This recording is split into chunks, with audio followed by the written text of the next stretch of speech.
We'll see, right? Yeah. Depends how many beers. Depends how many beers I've had. All right, and we are live with Sick. John Povah.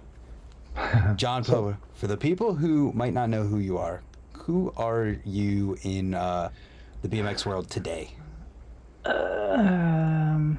Some old fart that just loves BMX and kind of doing freelance stuff for Etnies these days.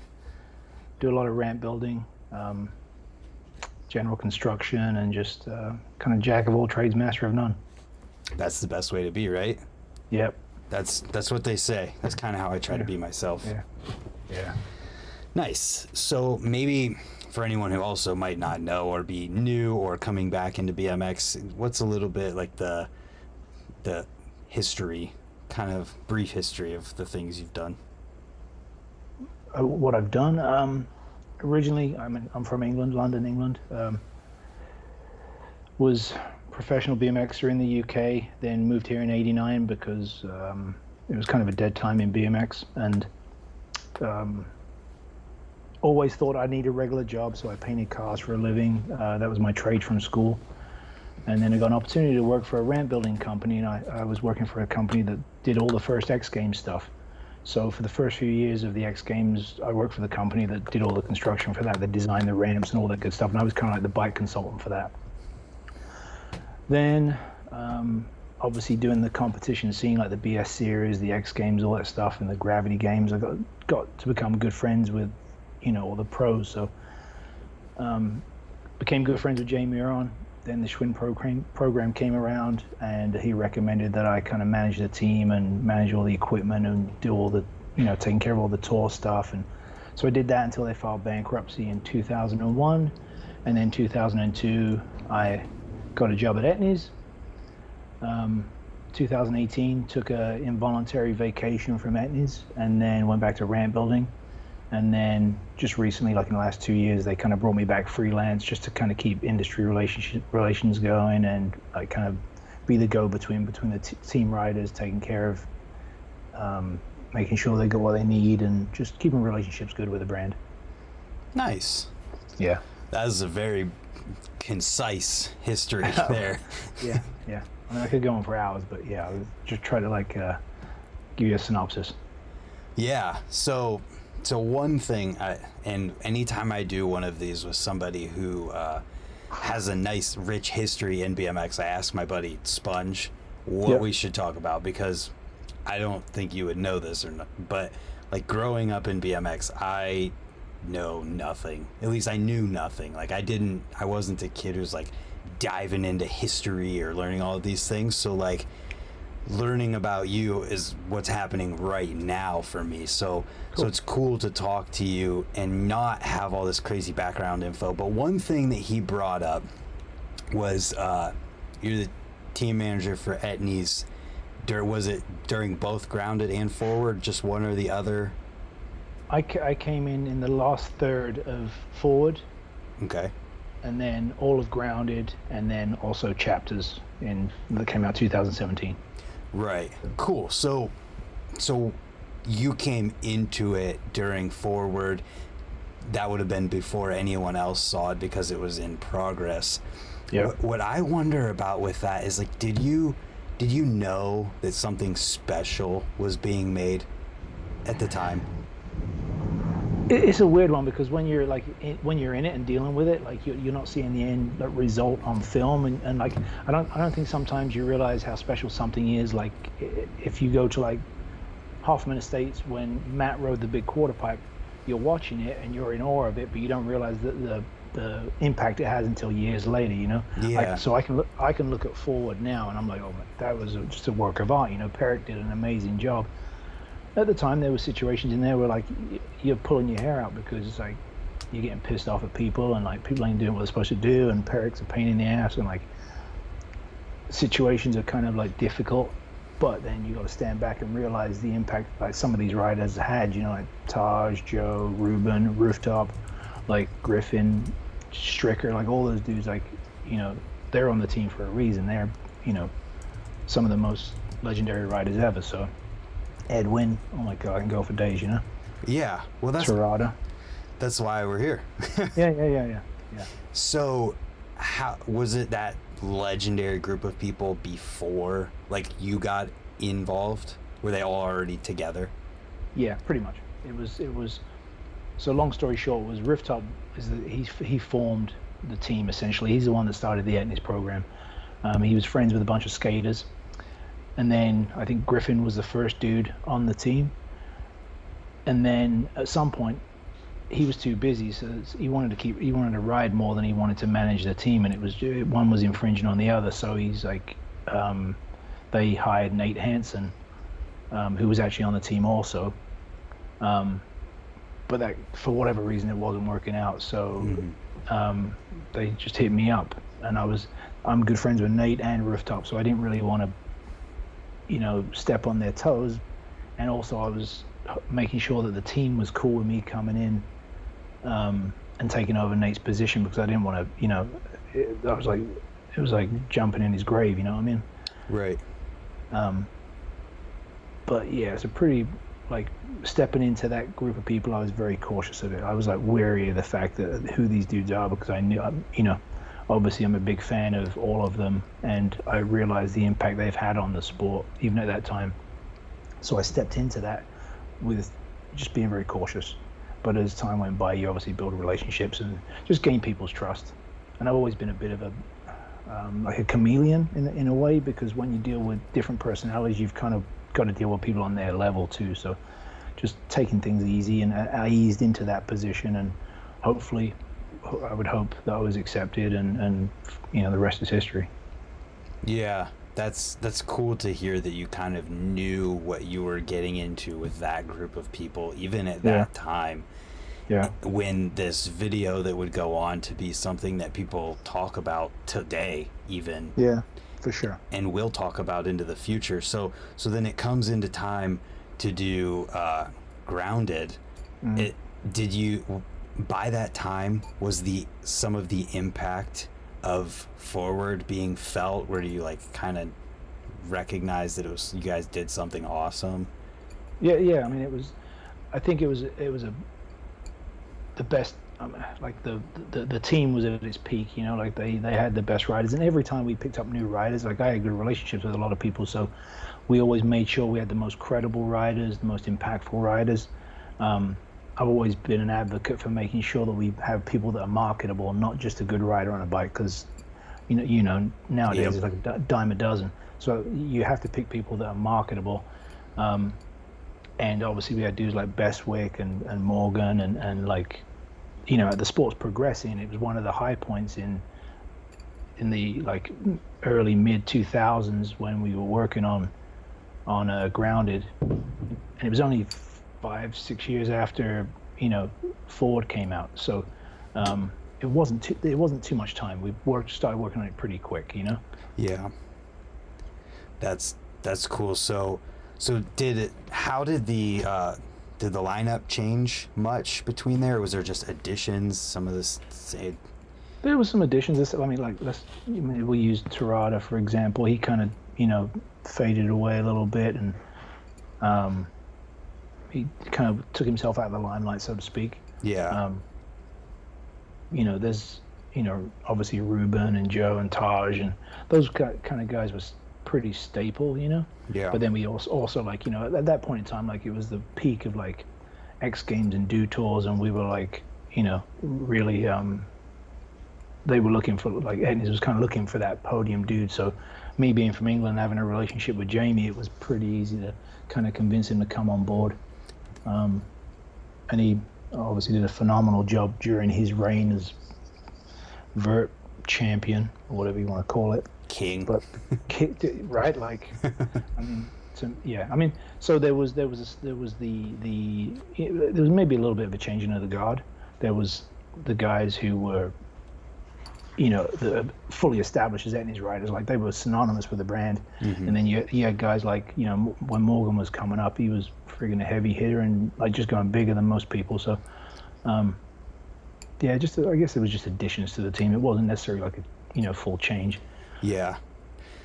Yeah, I mean, there's no doubt the impact that both of those videos have had on BMX, and it's cool kind of to get the backstory behind it. So if you're making Grounded 5-6 years after Forward comes out, you kind of see the impact that it's making. Is there pressure on your end to try and make something just as good, or do you like just rely on the guys to do their thing? Not for me. There's no pressure on me. I'm not the one writing.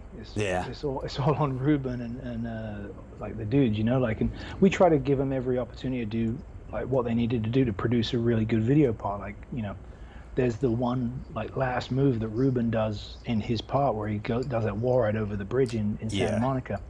That was like three years in the making. That, like, he came to the U.S. like 4 times. Every time we go there, there'd be a gate closed, or there was a car in the way, or he got hurt. Like the final time we got to do that, there was a car in the way that was for sale. So we called the number and got to test drive the car just to get the car out of the way, and that was how we got it, you know. Wow. And then there's other scenarios like the Bestwick's part where the vert ramp's in the desert. Insane. That's Tony Hawk's ramp, and they were filming a Jeep commercial, and we just kind of asked if they could set it up a few days early, and we would go out there and, you know, get it done, not realizing that about 10 a.m. till about 4 p.m. every day it is windy as shit out there, and it's in the desert, so we have to mop the ramp every hour. Like, it was insane.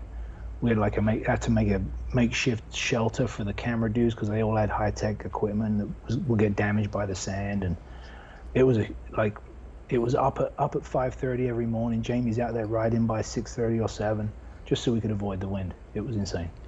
Wow, that's wild. And obviously you don't want to do a bad job making a video, so you're trying to do the best you can. No, I mean, I'm just, you know, there to help people get the job done, but like, we have the best people in place. Like, at the time, Mike Manzuri. Yeah. I mean, he's just one of the best in the game, you know. Like, you can't argue with what he does. So you really rely on his vision for what the end product is, because he's the one going to be sitting down editing this thing. Right.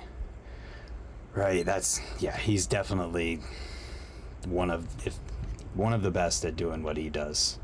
Yeah, and you know, any filmer will tell you, you know, we have submitted footage, which is always, you know, it's cool and all, but like trying to make it appear seamless in somebody's part is difficult, because like Stu, you know, filmed a lot of Grounded, like a good chunk of it, and then Mike filmed some, and we had some submitted footage. So trying to make everything look seamless is always, you know, like when a cult video happens, Vish is doing pretty much the whole video, right? Right.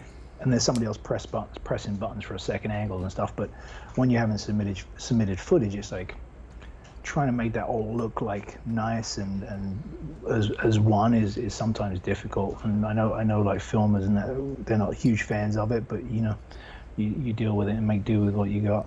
Yeah, and when I talked to Vish, he kind of talked about how the style of cult videos lends to getting that submitted footage, because he's doing so much crazy stuff with it that he can make it work. But when you're talking about something where it's like people like Stu and Mike especially, who are trying to just do the best, like make it look as good as it possibly can, and then you have something that somebody randomly filmed but is like the craziest trick ever. Yeah, you got to take it, right? You can't just not. Like a funny example of that, Hamilton told me about the rail hop to wall ride clip that he had in that video part. How he just, the time he felt like doing it, he just got somebody to hold the camera instead of.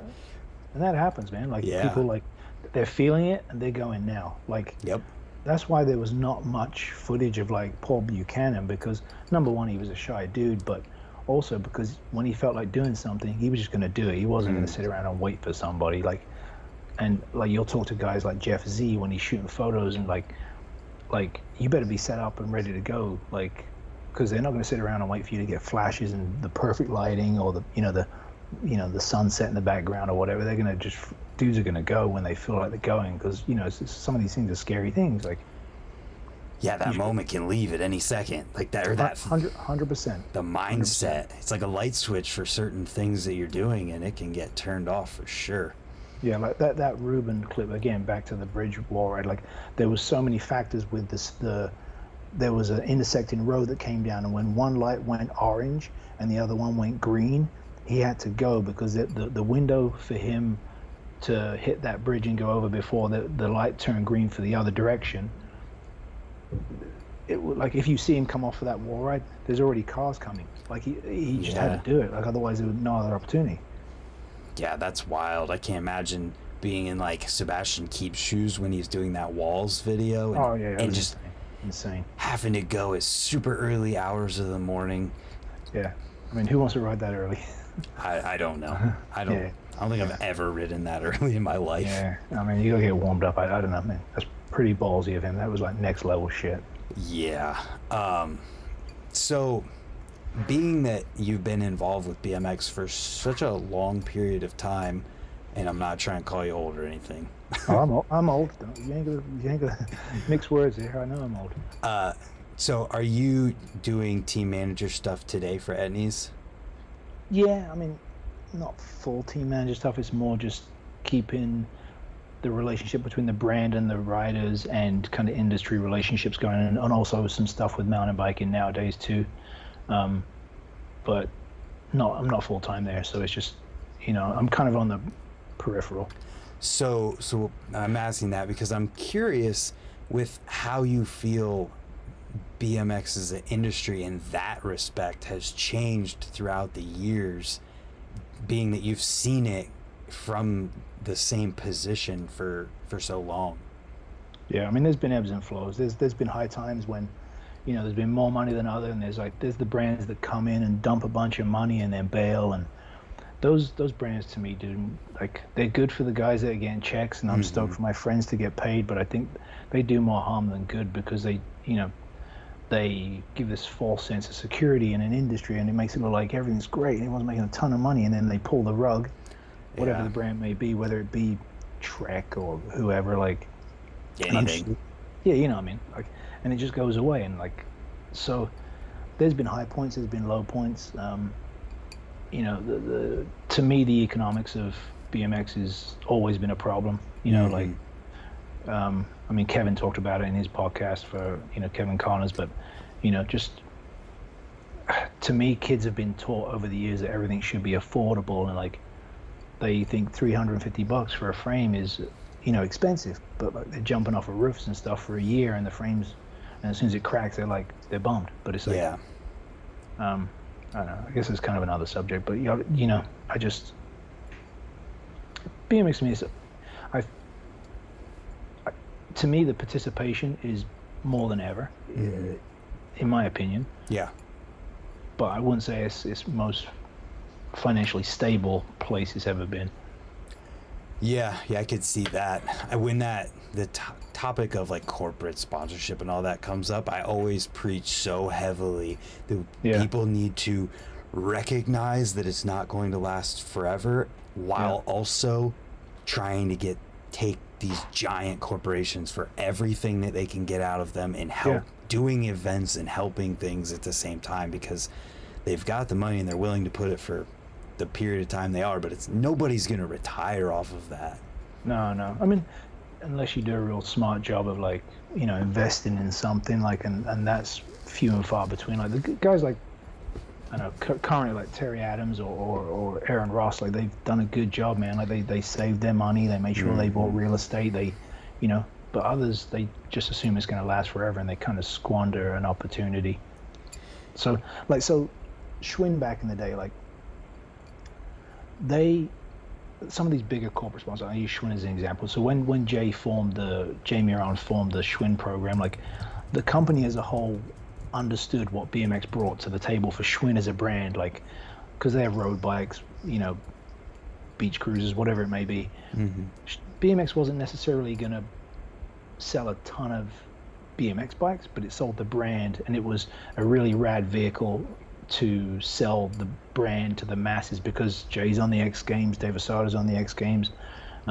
We can go to Schwinn shops and do demos and excite the crowd and do autograph signs, where road bike dudes ain't doing that. Like they ain't coming out and no one's seen a backflip on a road bike. So it was a good advertising thing and for brand awareness. And Schwinn was really good in the beginning about listening. Like everything that Jay told them to do, they listened and it worked and it paid. It was killing it. But then it changed ownership, and at some point they're like, okay, we got it from here, and that was when things started tanking. Interesting.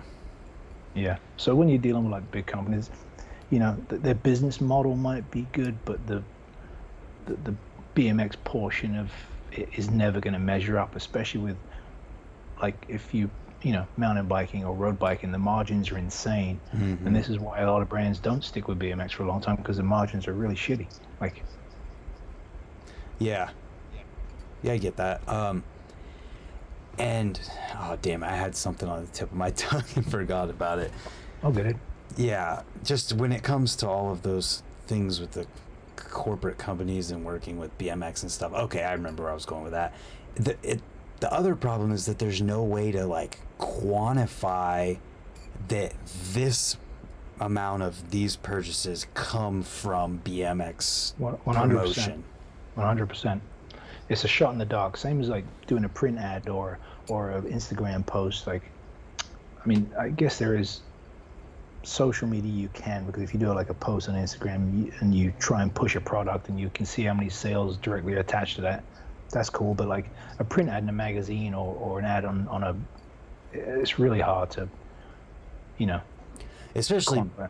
At the time period of when these sponsorships were happening. Social media didn't exist yet. For sure. So there really wasn't a way to measure what they were actually getting for the money that they're putting in. And the same could even be said today for the majority of how sponsorship works in BMX, because the money gets put into these riders through products and sending them places and whatever, but like, how does the company measure what they get back from it after that?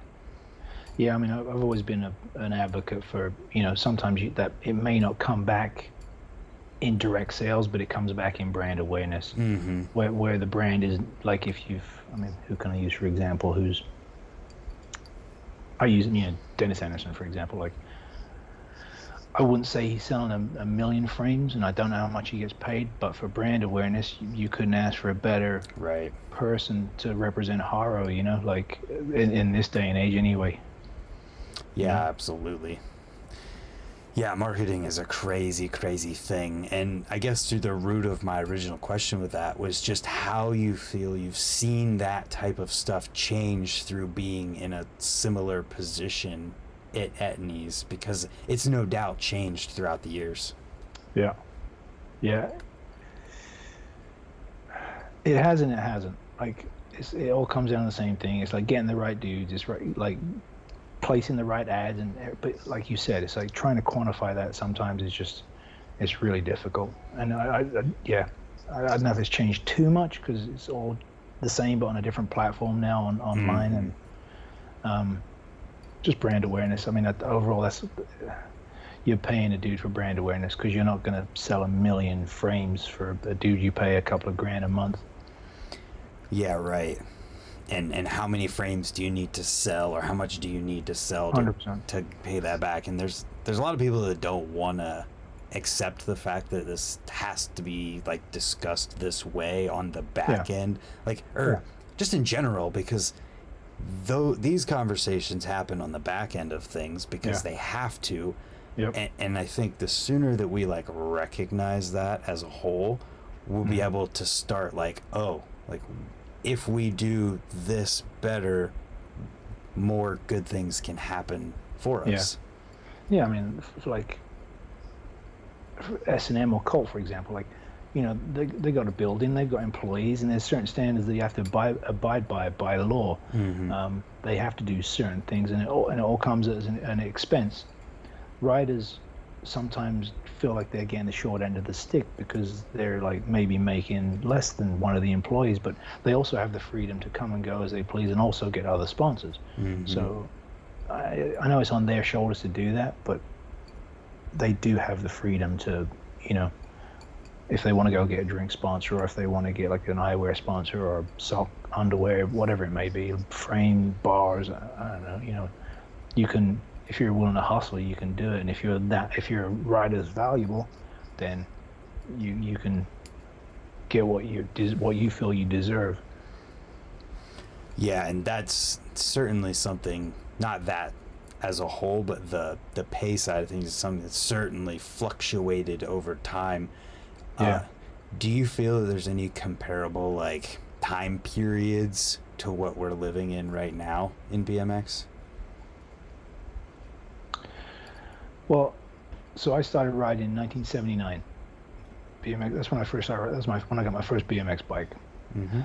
The mid to late 80s in the UK, people were making okay money for that period in time. But then there's dead times. There's, ebbs and flows, crazes, and it goes away and it comes back and it goes away and comes back. Yep. The early 2000s for a lot of guys were doing really well. Maybe not so much now. I think it's squeezed about. I think it's squeezed down as much as it can now on what guys are making. Mm-hmm. Not to say that's right or wrong. It just sometimes that's the marketing end, and the riders get grouped in with the marketing portion of a brand. The marketing seems to be the portion of the business is where they can save the most money, because there's no fixed. What with social media now, you can just a lot of shit comes free as long as you got a cell phone and a rider, you can film them. Yeah. I don't know if that's good or it's bad. It's just the times we live in, and I can't think of a comparable time. I mean, no, I think everything has ebbs and flows.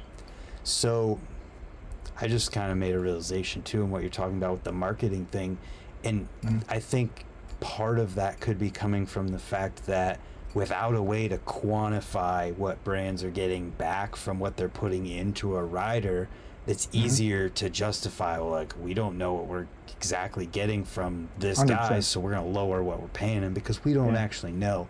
And I feel I've been talking about this a lot lately, and actually even today it's come up a couple times, but the whole idea of the affiliate stuff, or like codes that are a link that a rider might get, I feel is a solution to a lot of those problems. No, it totally is, and we talk about it all the time. And for like riders that don't necessarily get a check, it's also a way to subsidize an income for them. A lot of guys are like, and not to say they're all like this, but like there's a good chunk of guys that just want to get a check. They don't really want to work for it in that regard. Yeah, and I think the affiliate stuff can like weed those guys out, or make them realize they have to do their job if they want to get paid. And I've been talking about it a lot. So if you can even say, Etnies does affiliate stuff. They have done it. They're not doing it right now, but they have done it. Okay. Yeah. Did it seem like it was okay? They worked. Like, I don't really see the back end stuff. Okay. But I would hope it.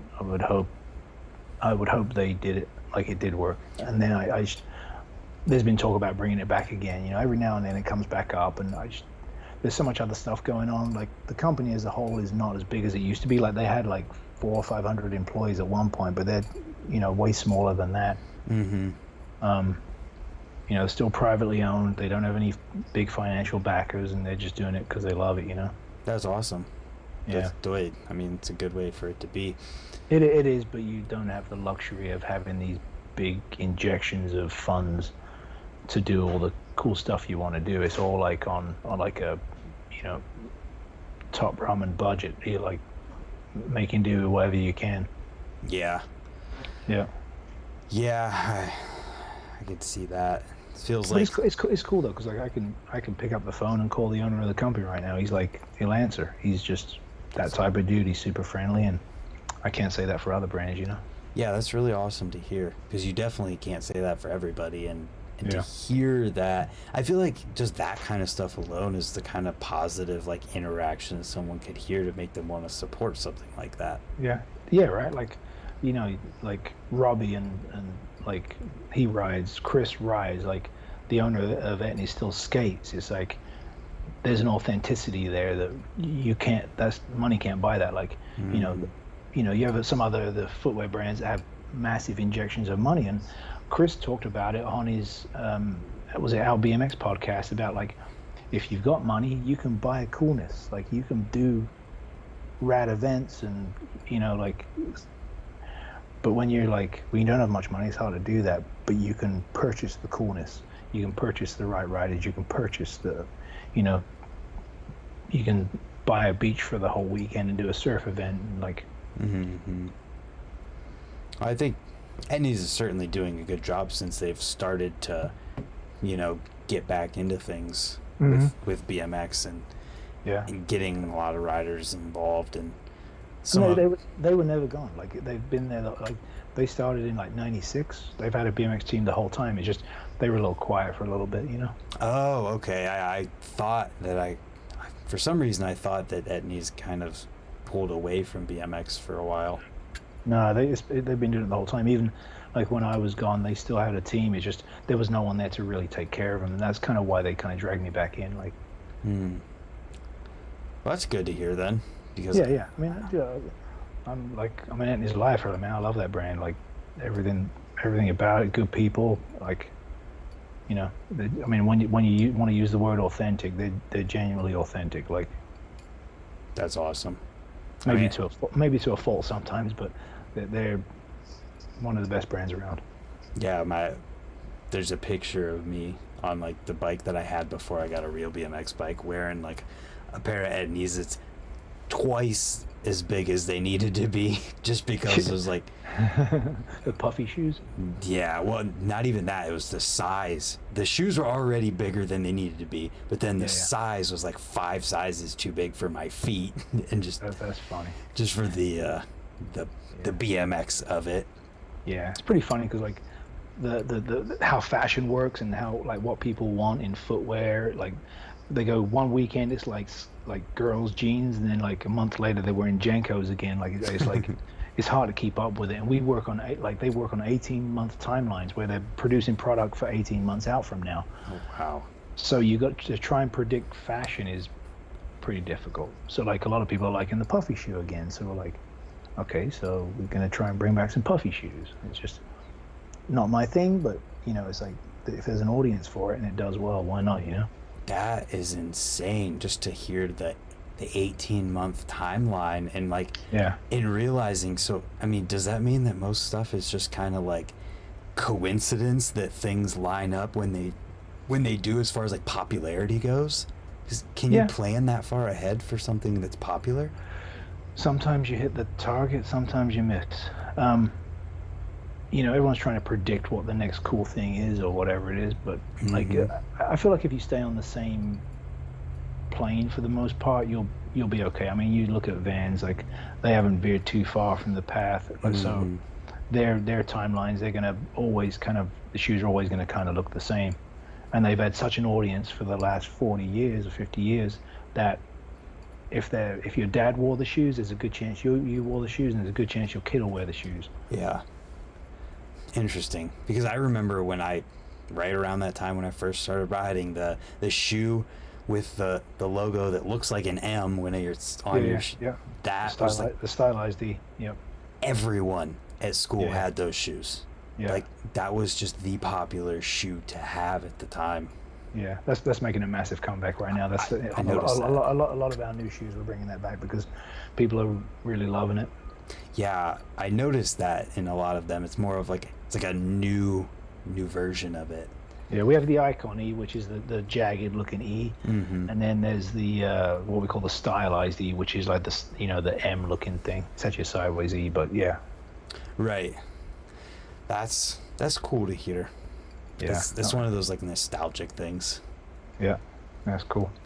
So another thing that my buddy told me about was Dirty Deeds.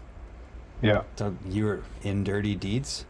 Yeah, I had a part in there. That was Peric's doing. He didn't tell me that I was gonna have a part, but we would just all hang out and go ride, and all of a sudden he showed me a timeline. He's like, "Yeah, you're getting a part." I'm like, "Ah, shit." now I felt responsibility to try a little bit harder, Yeah. So at what point did you notice things going from being like you were saying, you guys are just going out riding and like you didn't even know you were getting a part, to okay, now in BMX or in general, we're filming for a video. It's like, well, I'm going and we're doing this for the video. Yeah, yeah. Well, and then like, I've been around Peric a lot, like for that and that Dirty Deeds and uh, Nowhere Fast were pretty much the reason he got the job for Forward. Mm. Little did we know his work ethic, but obviously amazing what he did. Like if he was more on top of it, he would have been Spike Jones times 10. Like he was so freaking good.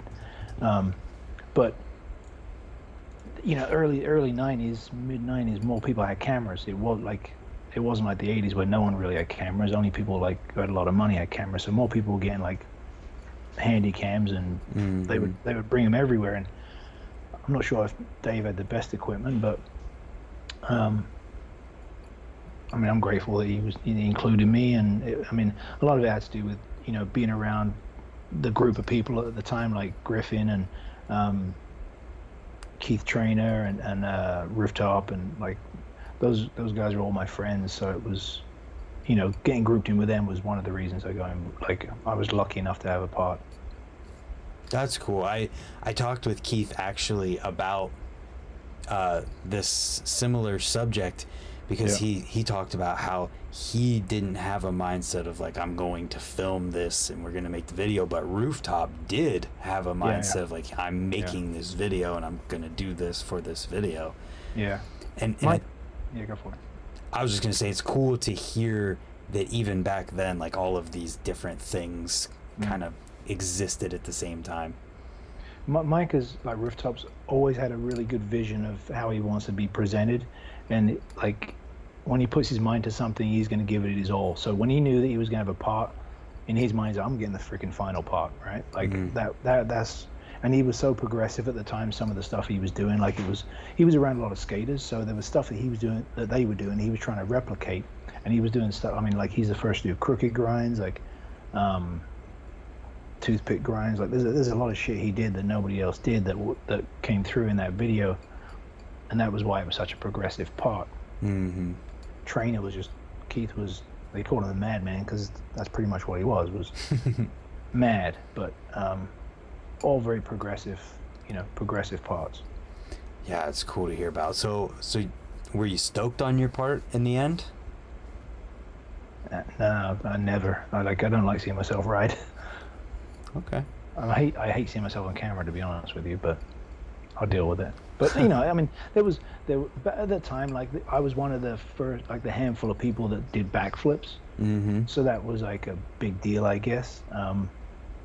And like some lip tricks I did that I thought I came up with, and so I was happy with that stuff. Yeah, it was good. I enjoyed it. And like looking back on it, it's fun, Yeah, and he captured some of those things. Yeah, it captures a period in time, and there's some things I probably wish I could have tried harder on. There was stuff I'd obviously like to add to it, but you have a certain period of time, and there was other writers that were more the main focus too. So yeah, that makes sense. That's cool to hear. I don't mean to take it just back to Etnies again, but I had something else written down here. That do you think that if you weren't still involved with Etnies, you would be working within the industry of BMX at all?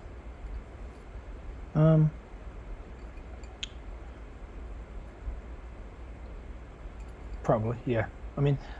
I always go back to the ramp building thing. Like it's always been part of my just carpentry in general, but like the ramp building thing is just an easy go-to. So that kind of, in a weird circumvented way, keeps you involved with the industry, right? Like whether it be around skateboarding or BMX.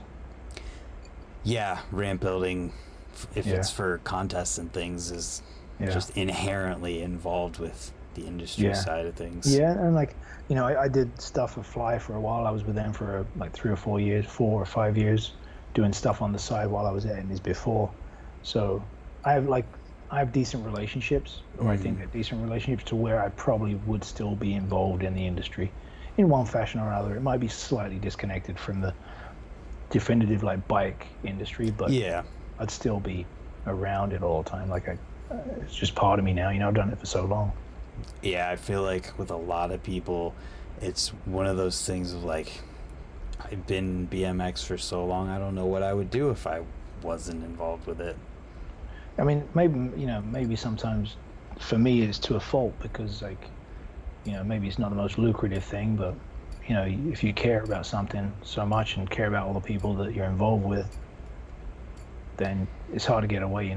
Yeah, I don't know about you, but I'm willing to kind of sacrifice some of like the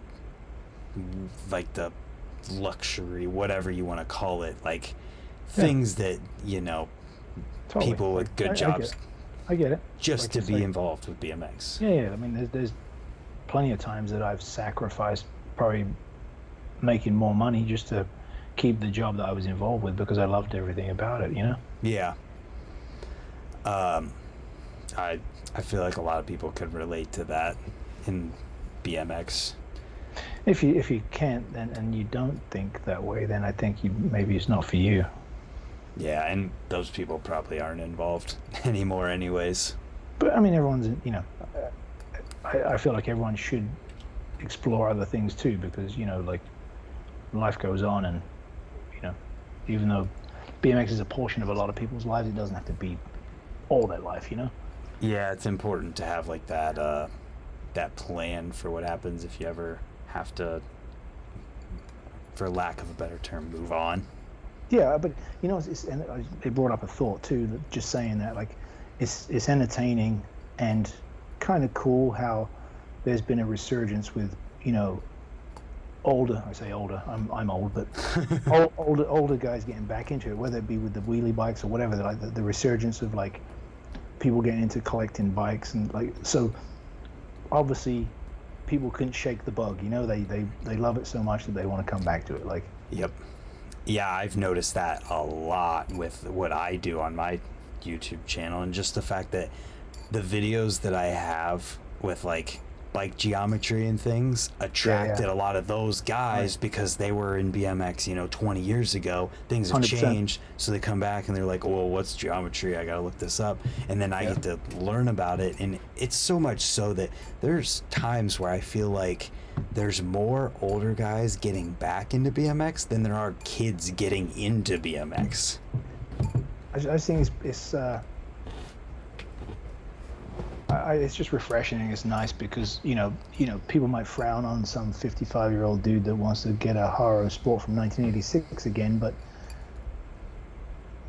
I don't know. People collect old cars. People collect guitars. Fuck it. Do what you want. Like, who You're literally cares? gonna die one day. Why worry about Exactly. what someone else thinks about the thing that you think is cool? We're all going to the same place, right? Yeah.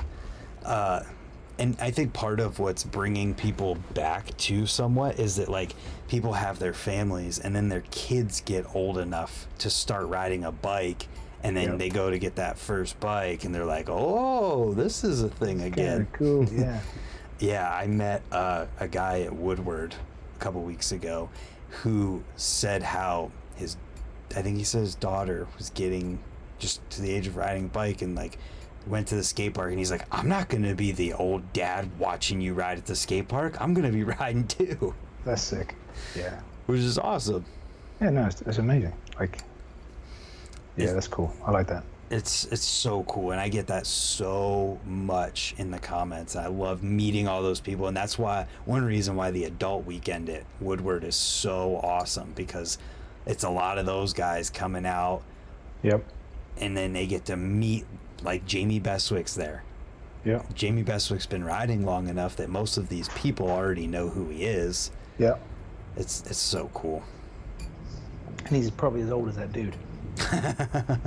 Or older. Yeah. Yeah. Still blasting Dude. 15-foot airs on a vert ramp. Yeah. He's just done a good job of taking care of himself, man. Like, and he kills it. Like, I mean, the best competitive vert rider there's ever been. I mean, I'll say that out loud. Dave Yeah. was amazing. Matt is phenomenal and invented so much stuff. But the best competitive vert rider there's ever been is Jamie Bestwick. Yeah. I mean, you can't argue with that at all. Yeah. I got all these people that are in the chat. 52 years old and got a new kink switch a few months ago.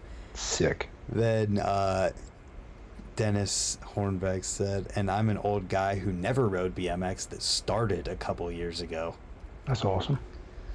Tell your boy there that who just got the kink that we have a kink collab with Etnies right now.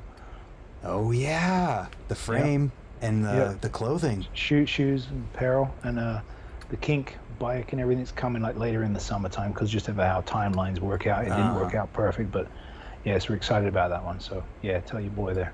You bought your bike too soon, bud. No, man, you can still go on the Etnies site and buy a bunch of kink stuff. Oh, there you go.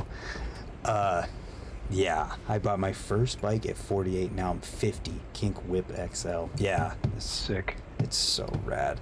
He said, another guy, 53, back on my Steve McCann Mongoose. Dude, awesome. Yeah, I get like meeting all these people. It's rad. Yeah. I don't know if you would have seen him or not, but there's a guy, his name is Mendo, and he's Russian. He started riding bikes at 62, and he's 68 or 69 now. That's amazing. Yeah. That's amazing. That's amazing. It really is. And he posts like videos on his YouTube channel. He's doing fakies and fly out threes and foot jams and air to fakies on quarters, and that's amazing. Yeah, dude. I mean, age is a number, and who gives a shit what people think? If you're having fun, it doesn't matter, right? Oh yeah, and I think like 50 today is way different than 50, 20 years ago or 30 years ago. Yeah.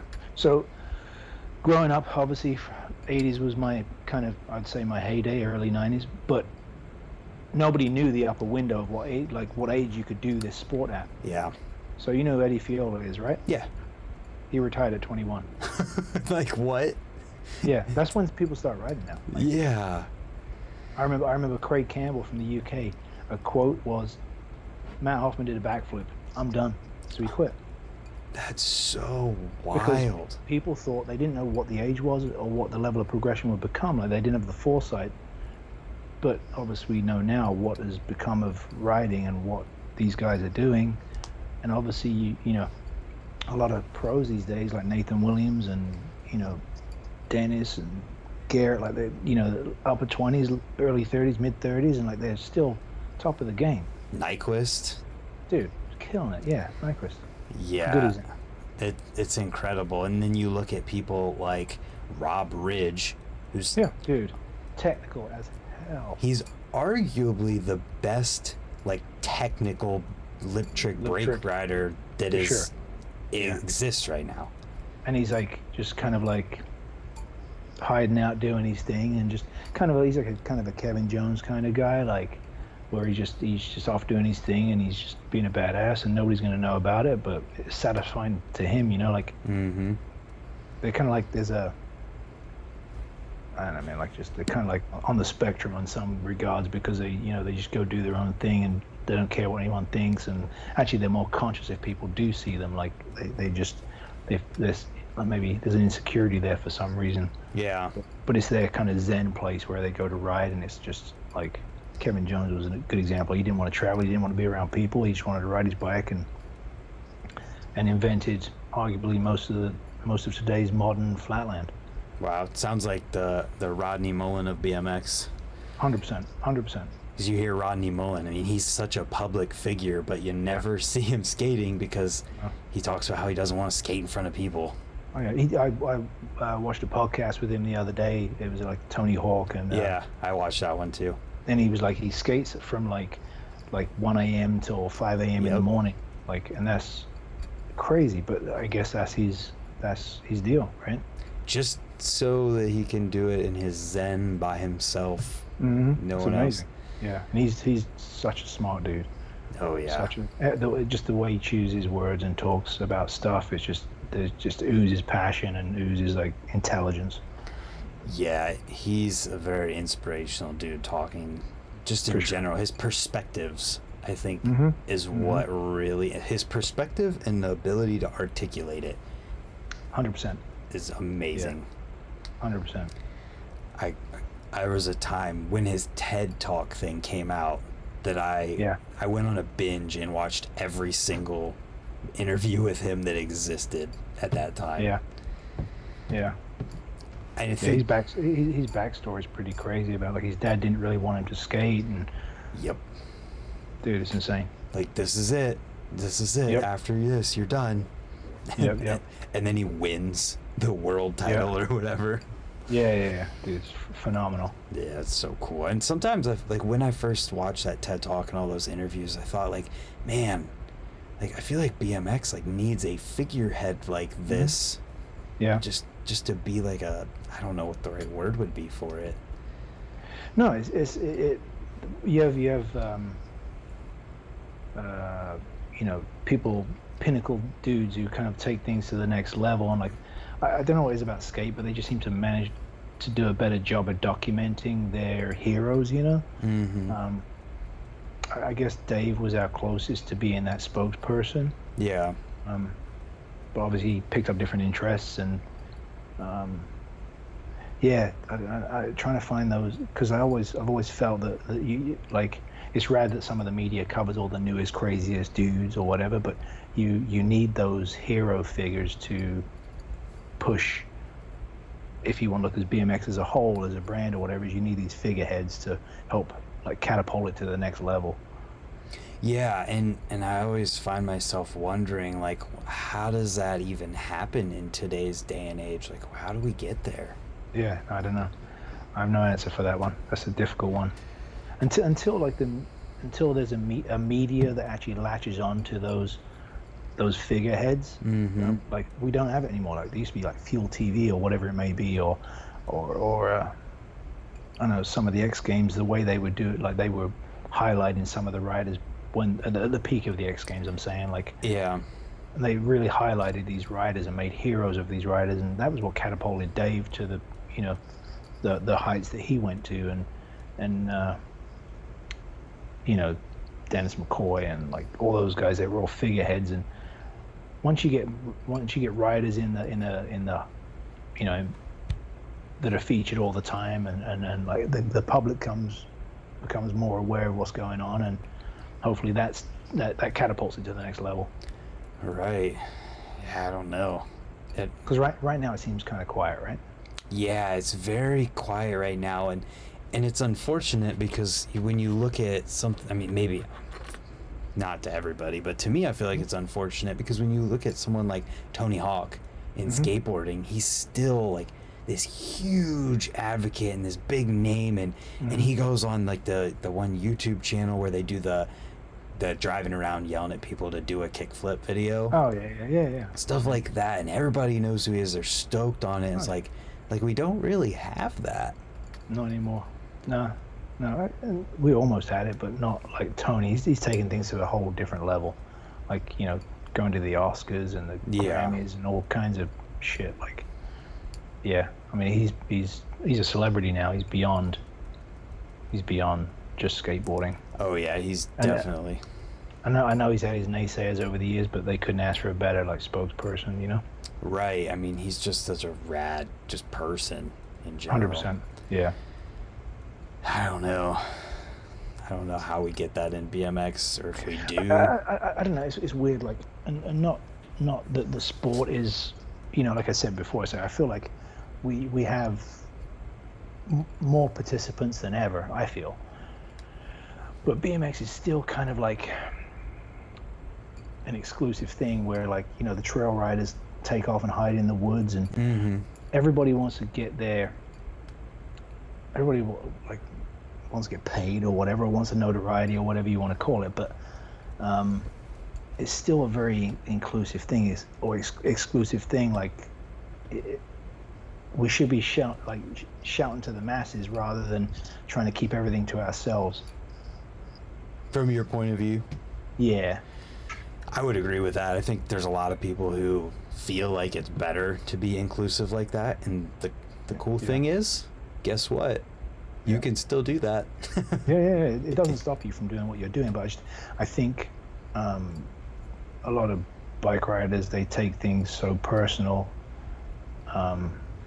They take anything that's not within their realm of what they believe BMX should be, they take anything outside of that as kind of offensive, and you shouldn't. You're not allowed in. You go do your thing, play golf or whatever it may be, and I guess I could say again, like trail riders, like the most phenomenal aspect of BMX riding, one of the most phenomenal aspects of BMX riding there is. Like, you go to East Side on any given day in Austin and watching dudes blast there, it's like the most amazing thing, but you got to be part of that crew to go there. You got to be involved and kind of be invited to go in, and like, so how do you have that, but then blow it up so that everyone's getting the recognition they deserve?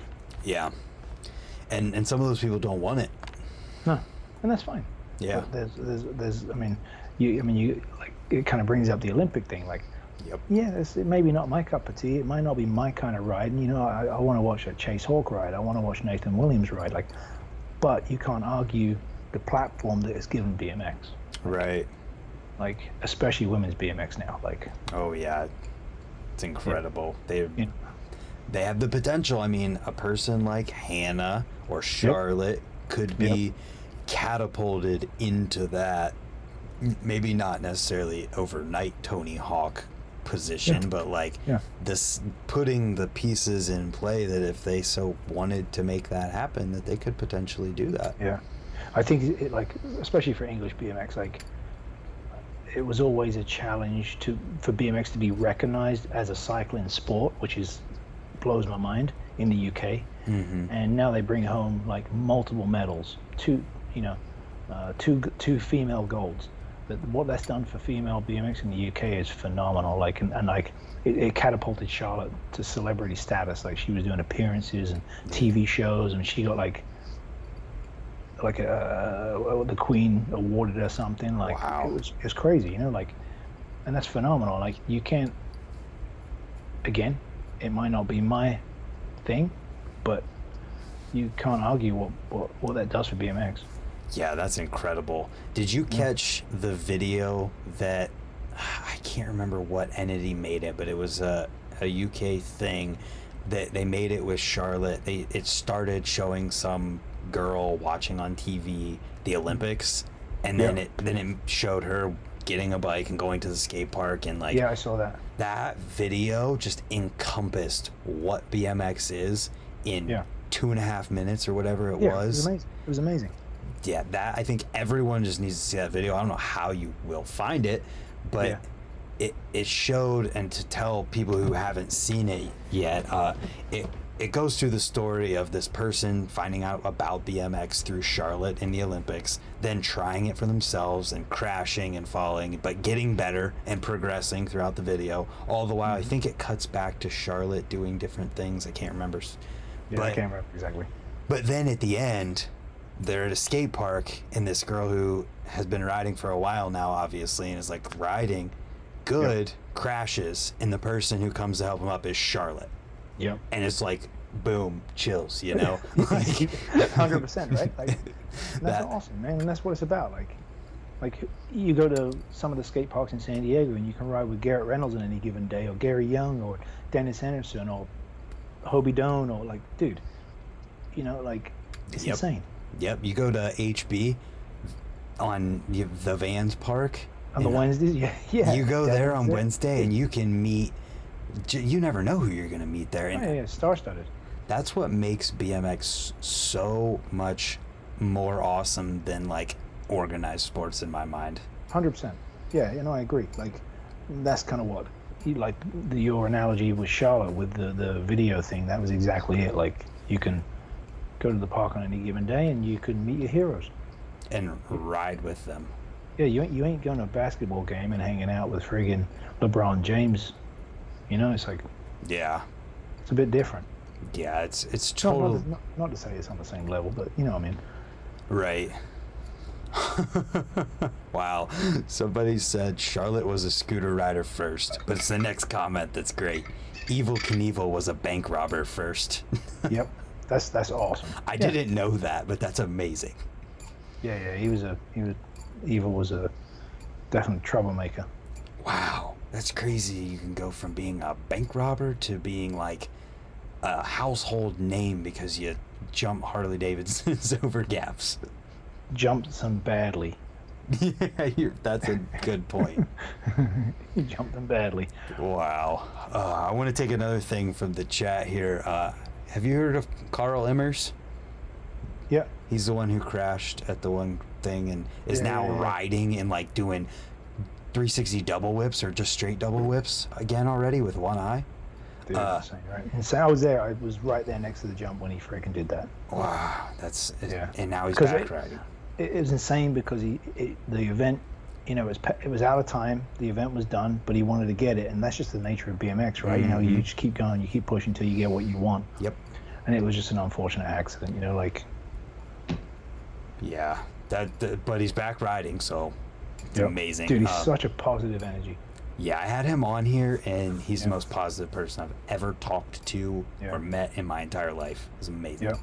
But what he said was, if I'm not mistaken, I believe this gentleman gifted us Morgan Wade on the mega ramp. Yeah. What was that all about? X Games first year they had mega ramp. So I'll go backwards a little bit.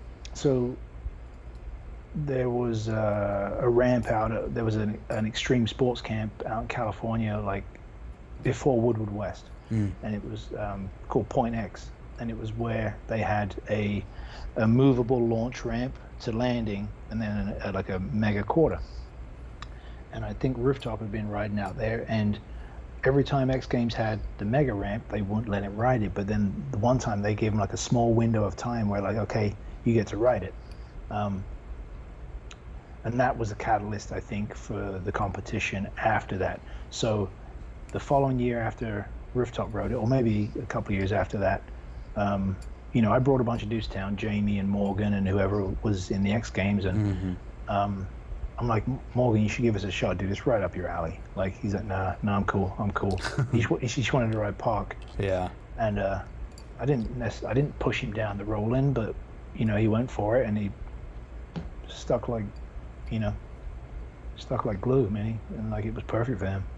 Just it was his style of riding, because he'd always go high and far and everything. I was like, man, it made total sense, you know. Yeah.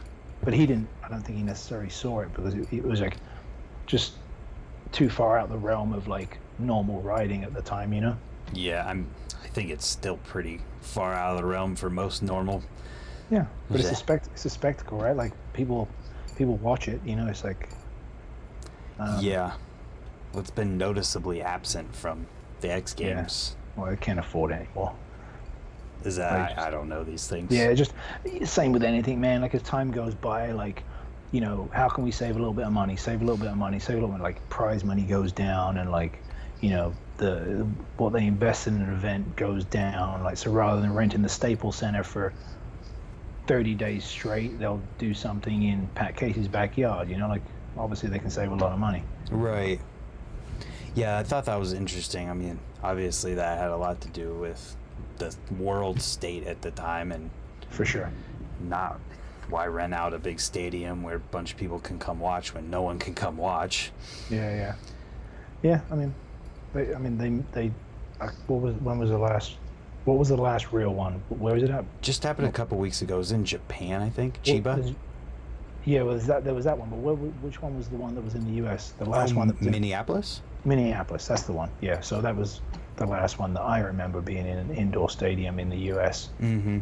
I think the dates were just announced for the U.S. ones this year, July 20th through 24th, I think. Really? Yeah, like announced today. I'm going to have to look that up. Yeah. Where's the location?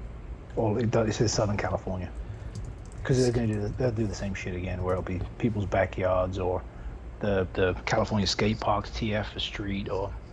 So what did we just have? The Japan one? Yeah, what was that then? If it wasn't this, the Japan X Games. Huh? I thought that was X Games for the year. I did too at first, but then I hit up Jim Bow because his wife works for them, and he goes, "No, there's an announcement coming." Really? Whoa. Yeah. Very interesting. So yeah, they're doing it in backyards again, and that's crazy. So BMX, looking for. We have Mega Park. What's Mega Park? Probably Pat Casey's yard. Oh, there's park and mega park. Interesting.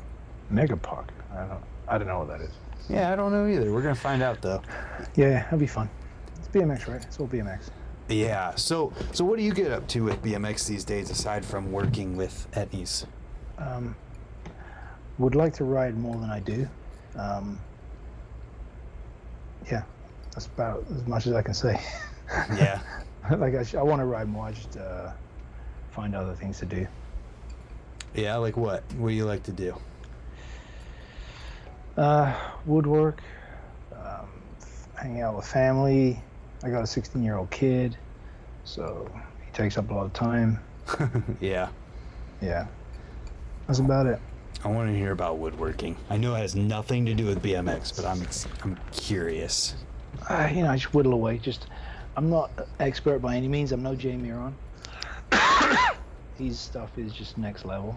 But it's just something. Corey Martinez, he's the same dude. Like there's something about it that's kind of peaceful, and you can mess around with something and make something out of nothing. Mm-hmm. Yeah, it wasn't something I intended to do. It just kind of happened by necessity, fixing stuff and building stuff. That's cool though. And ramp skills kind of helped, steer you in that direction. Yeah. So what do you have any ramp stuff lined up that's coming? A couple of things that I can't talk about yet because it's not 100% confirmed, but one thing we're waiting on is a ramp for Chase Hawk. We're waiting on permits for that. Then I've got to go skate light a ramp in Oregon in the next few weeks. But I'm also doing there's a opening weekend at Snow Summit out here in California for a mountain bike event, and so I'll be up there with Etnies, just helping out with that. Nice, that's cool. Yeah. Cool. So you do backyard ramp stuff, and do you do event stuff too with ramps? I don't do event stuff. I haven't had a chance to do any event stuff for a while. Back in the early days, we did all the X Games, the Gravity Games, Mm-hmm. and then I helped design and build the ramps for the first 3 Warp Tours. Oh, nice. Yeah, so I built the ramps and rode on those, doing demos and stuff. And then just recently, last couple of years, we built Woodward Park City. I was there for 6 months with Nate Wessel, Kimmler, Anthony Napolitan, Brent Heil, John Saxton, and a couple of skateboard builders, and we spent 6 months building Park City, Nice. Woodward there. Yeah. That's awesome. That one looks really sweet. Yeah, so we did all the woodwork. We didn't do any of the concrete stuff, but it was long days for 6 months straight. Hurry up and wait. Totally. And we got it done in time. It's always trying to meet a deadline is always difficult. Yeah, I can't even imagine. Every time I build a ramp, it's like, oh, we'll have this done today. Then it's midnight. We're not done yet. Yeah, no, and that was on such a scale that to predict where it was going to, you have to be done by this date, to start and predict where you're going to be in 6 months it's an impossible task. Right. Yeah. Yeah, and somehow they do the X Games courses and put concrete on them and everything, and then tear them down. And yeah, they've got it down to a science though. A lot of them they'll use styrofoam forms that they so those once they're used, they get broken down. The concrete gets broken down and it all gets recycled. That's pretty sweet. I've seen time lapse video. Yeah, it's sick, man. It's sick. In a lot of ways, it's more economical to do it out of concrete than it is to do out of wood, because you can cover a lot more ground in a short period of time, and it's just one layer. It's not like ribbing and plywood and skate light. It's that's all very labor intensive, and the manpower it takes to do the concrete is probably 2/3 the amount of people. Less days to be there, less people, less employees, less materials. It's actually more economical. Recycling it. Yep, 100%. And if you build ramps, you got to store them somewhere. So that costs money. It's So building stuff from scratch and then tearing it down and recycling it is much more economical. Yeah, it's a concept I hadn't thought about before. Yeah, it's pretty intelligent the way they do it now. Yeah.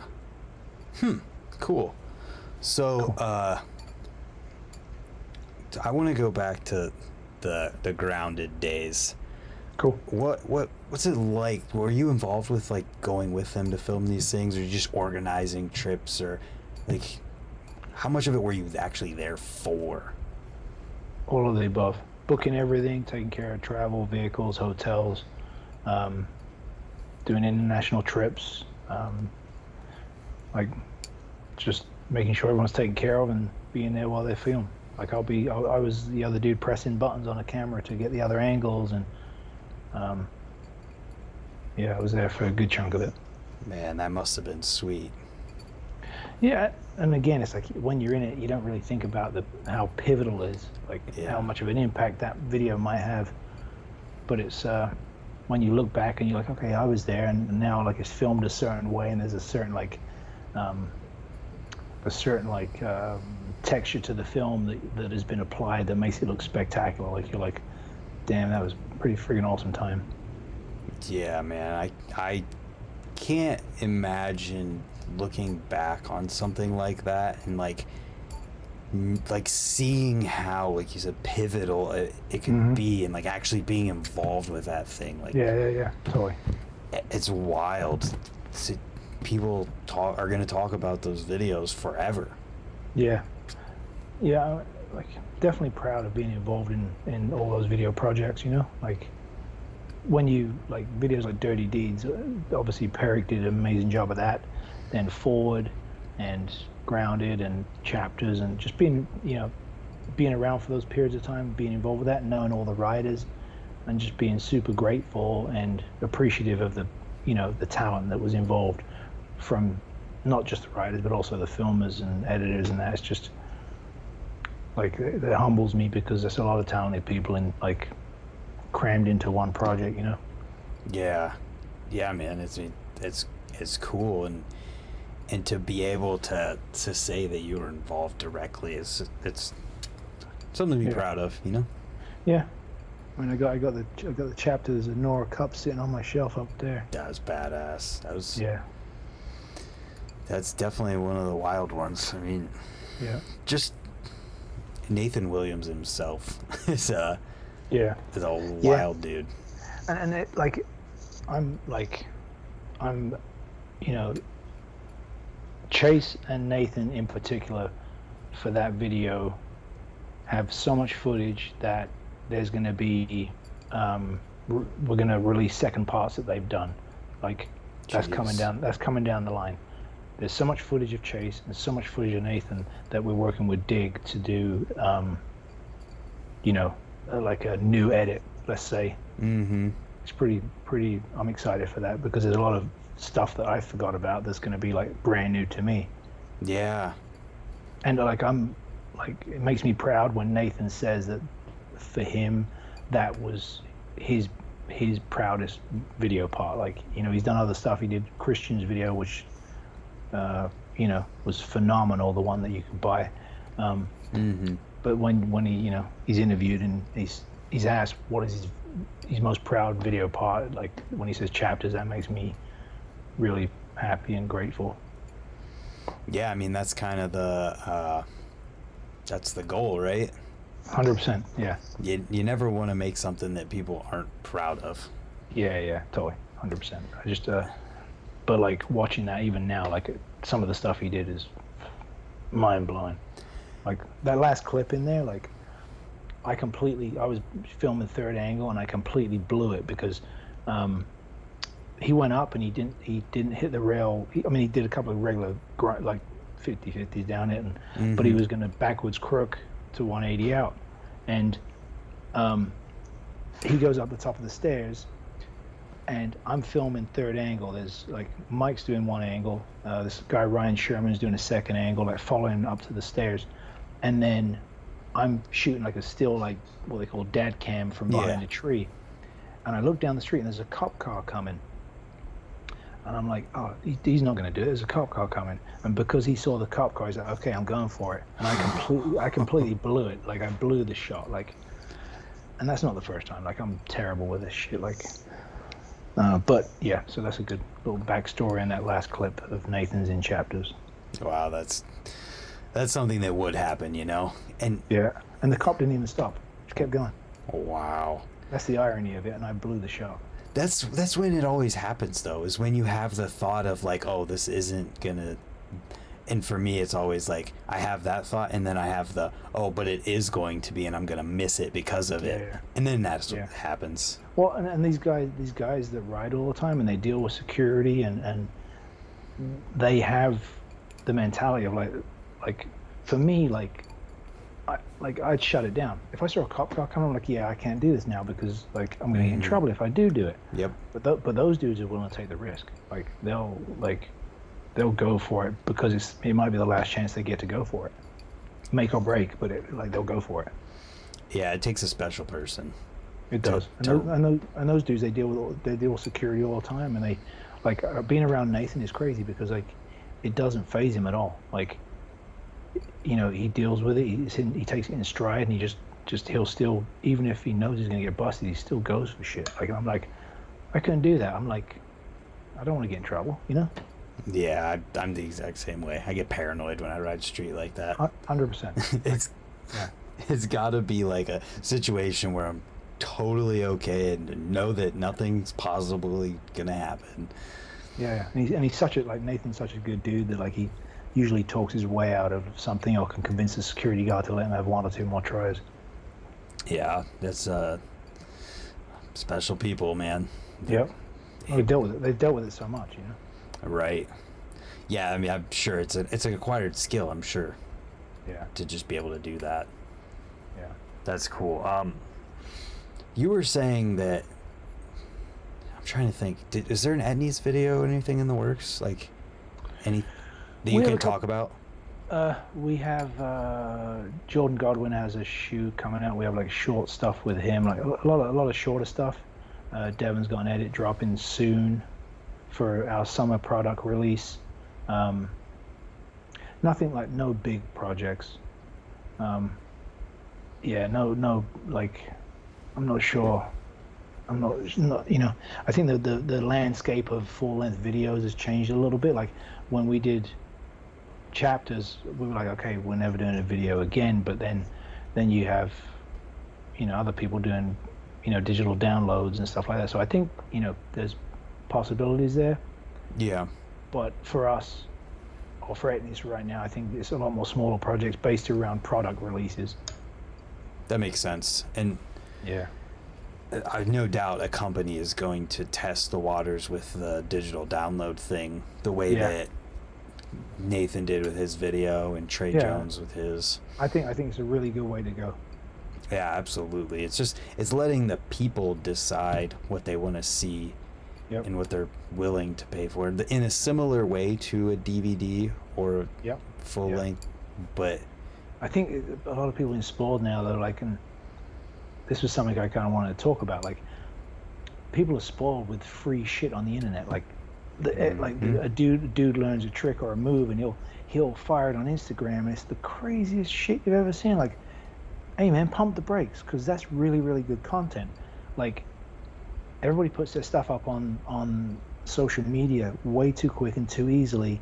And I've had this discussion with plenty of guys, but you wonder why you aren't valuable to a brand. You're dumping all your best stuff out there for free. Mm-hmm. So why is a brand going to pay you if you're already dumping your shit out there for free? Yeah. So I look to a guy like, I had this discussion. Who did I have a discussion with? I talked to somebody about this the other day.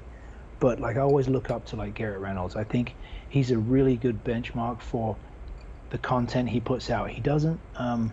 He has gradients of his content, where like he has his social media. I mean, obviously he's phenomenal. So even his basic shit is next level. Yeah. But he has his social media stuff. Then he has like let's hypothetically say a frame promo content, which is, you know, a little bit higher, and then video part stuff, which is just top tier. Yep. And if you want to show value to a brand, you save your top tier shit for the brand because that's kind of what they're paying for. But if you're giving it away for free, then we're like, well, you're going to do it for free anyway, so why are we going to invest in you? Right. You have to have, if you're going to do that, your value has to come from something else. And if you don't have that, then there's no reason for that. And I had a similar conversation to this with Jamie at Woodward a couple weeks ago, just talking about how, because of the landscape of social media and the lack of like having to wait for things, the anticipation that used to exist in BMX is kind of like gone now. Where you were excited to see the video because you wanted to see, this, it was like you were waiting because there's nothing else to watch, and you were waiting to see what people were doing. You were excited for X Games or whatever it might be because that was where people were going to go and do their best stuff that they can do and lay it all on the line. And it kind of has changed. Give me a second, I gotta plug you in. Yeah, no worries. Look at that beautiful backdrop. Got my drum kit and a guitar and all that bullshit. And a telescope. Telescope, yep. That's sick. But anyways, so the anticipation of all of those things has kind of gone away with social media, and what you were saying, how people will post just their best stuff on social media, and nobody has to wait for anything. Contests, know who won before the video's even out for a contest. There's got, like, I think at some point there's got to be and obviously in the grand scheme of things, the internet is still pretty young and the content creation is still pretty young. So I think as time goes by, people will realize how to create more value for themselves in what they do. And like you say, you need to pump the brakes on the shit you put out, because people want to see your best stuff. But on social media, like, just because you're getting a handful of likes and some comments, and 24 hours from now it's kind of down the feed. Like, and that's a shame. Like, I'd rather see it for me, being old fashioned, I guess, I want to see it on a big HD TV, and I want to see it like, I want to be able to rewind it and like pause it and really enjoy what dudes are doing, because some of the guys out there nowadays, the skill level is insane, and it deserves a better platform than just this 7-inch, 6-inch screen, Yeah, man. And and I think part of it too depends on like who we're talking about here too. Like, just if you're 15 years old, saving it for an edit's awesome too, but it's not the same as like Garrett going out and posting his banger from the next video he's posting before the video comes out. Yeah, because I think like for the social media is perfect for the dude coming up. If he can have that one clip that friggin' blows up and gets him a lot of attention and gets him a lot of followers, and it kind of hypothetically goes viral, then it's really good for him. Right. But there's also, like, you get to a certain point in your writing or your career or whatever you want to call it, like, that now you have got to pump the brakes on that and save that better stuff, because now you have the following and people want to see your stuff that you do on the daily, that you can save your better top tier bangers for something a little more produced, you could say. More produced. And there's also the aspect of, if you put yourself on that level, then, and you're trying to make something happen, like, this doesn't apply to somebody who's just riding for fun and doesn't care. Like, you can do whatever you want, but if you're trying to do this for your job, like, you put yourself on a level where if you post the best stuff that you can do on Instagram when you do it, people come to expect that. And if your videos are don't live up to that best thing, like, you're kind of screwing yourself. And you're also, when you post the best stuff ever and you do it for free essentially, or instantly, or not for a project, you're cheapening yourself at the same time. To me, it's like it devalues BMX. It devalues how much work you put into it, what it took to pull that thing, like how hard it was, but because you're just giving it away for free, it's like you've devalued the overall process and the end result. Yeah, it's a thing that I think people may be realizing, and I think when these conversations happen, a lot of the people that hear it are the people who would never actually implement these kinds of things anyways. They're the people who aren't trying to be a pro BMX rider, or they're not doing this for a living or anything like that. So there might be a thing of like the right people hear it, but also the people who aren't, it's not intended for, think it's intended for them. No, you're right. But it's the other aspect of saving things that I always tell people too is like, it's, you can post this eventually anyways. If it's crazy enough, then you can post it in a couple months or whenever it might be, and it's still gonna be the same thing. I mean, like you look at the dudes who, like the classic riders, the Chase Hawks or whatever. Something they did 10 years ago still holds up today. You know, literally, like stuff that Chase did 10 years ago. His tabletops are never going to get old. Right. So you can post it on YouTube or on your phone or whatever it may be, and it's going to hold up. Yeah. So that's kind of why I'm excited for these new parts that Nathan and Chase are kind of gonna get with the chapters footage. It may not be a massive part, but like I know what they have is really good stuff. Yeah, well, those guys, they have standards for themselves. So they're only gonna put something out if they think it's good. Yeah. And this internet instantaneous, like instant gratification conversation is such an interesting one because of the age that we live in, because it's just the way things are outside of BMX. It's crazy, man. Like, and it has its place. Like, it totally has its place, you know. It's such a useful tool. Like, but so from when I started riding to where we are now, that's a 43-year period of time that I've seen it go from no one with cameras or anything to a studio in your hand. Literally. You know, it's pretty crazy. Like, and trying to stay, like, you know, I sound old, but just trying to keep up with the technology is pretty crazy. Like, because it's part of my daily gig, you know, like doing social media and shit for it. It's just like, it's a good time to be alive, I think, other than COVID and crap like that. But yeah, I mean, there's no doubt that like we live in the most technologically advanced time that we've ever known, and you said it, is a studio in your hands. I mean, I don't edit on my phone, but you know, 95% of what I post comes from this.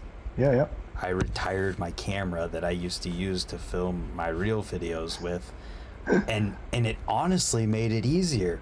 Totally. Because it used to be like, oh, I'm riding, oh, I'm going to do this thing that I think is way too good for a YouTube video or way too good to post on Instagram right away. Got to get the camera out, we'll set it up, we'll film it, whatever.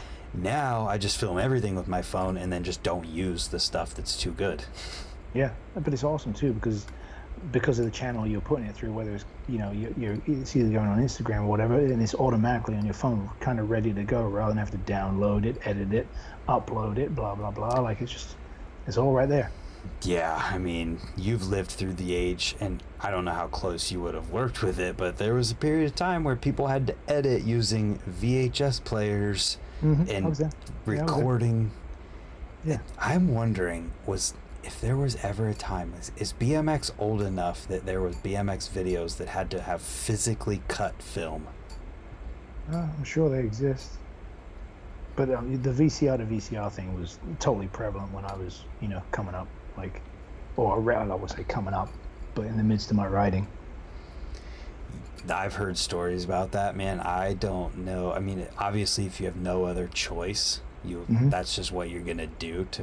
Dude, it's BMX, you know. It's DIY. Like, it's always DIY. It's always been that way. Building jumps, building ramps. It's like you, and those times are the most progressive times, is when you're doing DIY stuff. Yeah. That means it doesn't exist, and you're doing it yourself. Yeah, a lot of shit got figured out that way, you know. Yeah, it's interesting. Where do you what do you think BMX is going to look like in a couple of years, or moving forward? Maybe not a couple of years, but like with the landscape that we have now, what do you think we go?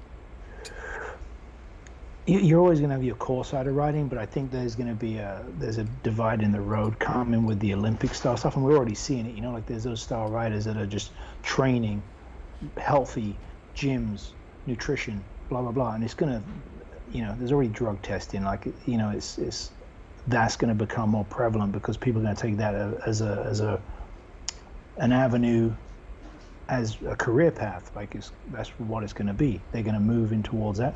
You're always going to have your core dudes, Yeah. and then, you know um, for the dudes that stay in BMX, I think there's going to be a lot. I think it's going to bring more opportunity, but you're going to have brands that come into the sport looking for that competition path, Mm-hmm.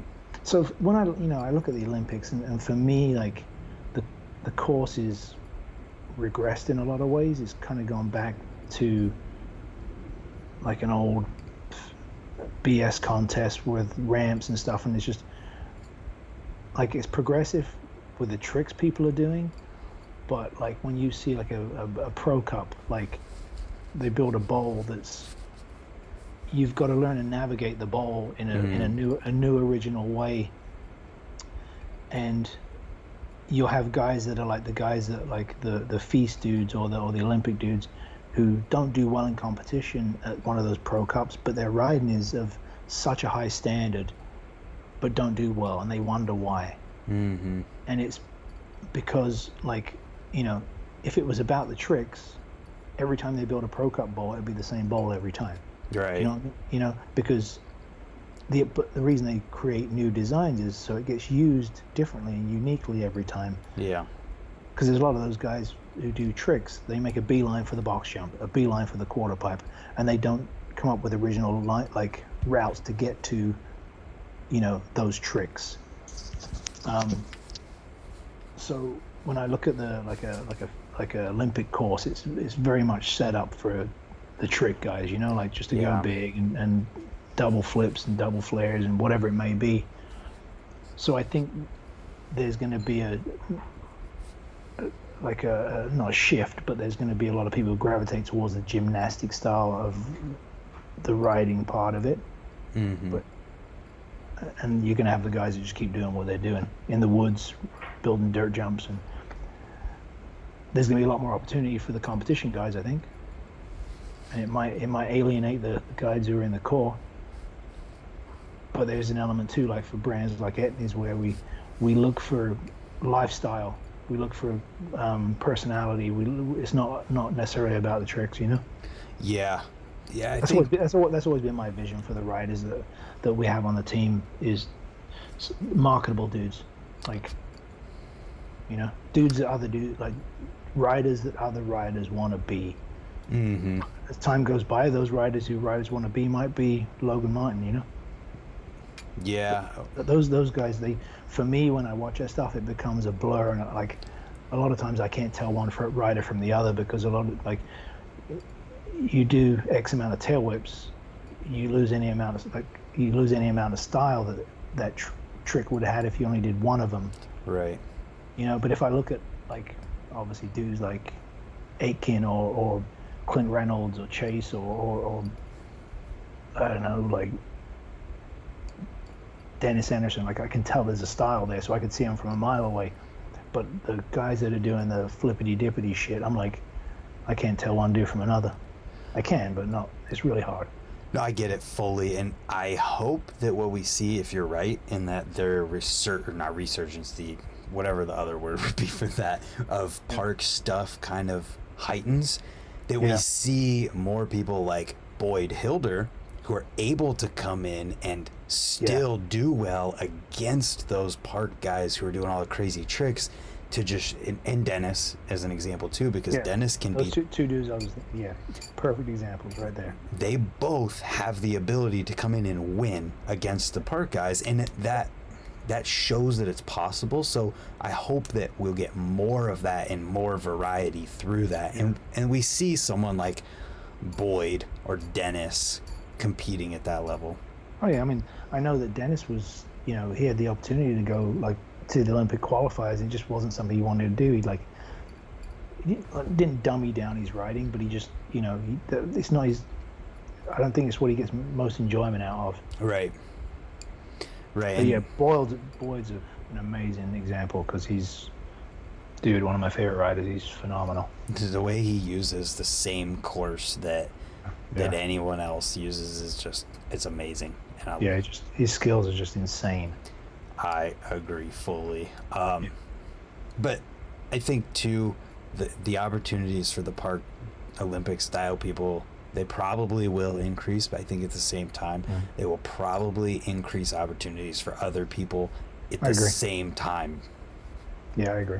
Maybe not to the same degree, but... Yeah. Because there's going to be brands that are looking for those dudes. They're looking for the next Olympic champion. And there's a lot of talented riders out there, but they may not be necessarily Logan Martin, Right. I mean, just look at what happened right before the Olympics. Nick Bruce and Hannah Roberts were the two that I noticed because they're the closest. But they were getting all these crazy deals that they were posting about, like Nick and Champion and Hannah with the Got Milk thing. And like, I think those opportunities for the right people will just make more opportunities for more people. I mean, it was the same in Mira's time when Mira was the face of X Games. It was, Slim Jim and, deodorant companies, and it was those always, they may not necessarily last, but I just hope these people that get those kind of opportunities do, are smart about it and capitalize on it and save while they can, because in a weird way, like, BMX their career path may be actually longer than a football player or a basketball player, but it's not going to last forever, and it could end not in the best way, because it's obviously a dangerous sport. So hopefully those guys and girls invest wisely. Yeah, I did one of these with Dorito, Jason Purse. We talked about that side of things and just how different potential things you can look at and pay attention to help set yourself up for whatever comes next, whether it's not being pro anymore, whatever you might decide, just setting yourself up better for life. Through those. Terry Adams, for example, he's I look up to him, what he did with BMX, and he's a very driven person, and he was smart with the probably at the beginning the little money he did have, and he had somebody who became a mentor for him, and he's outside of BMX and you would never know it, and he doesn't barely ever talk about it, but he's a real estate mogul. Like he's killing it. I never know. He's killing it. That's awesome. Yeah, and that's I look up to him. Yeah, I wish people like that.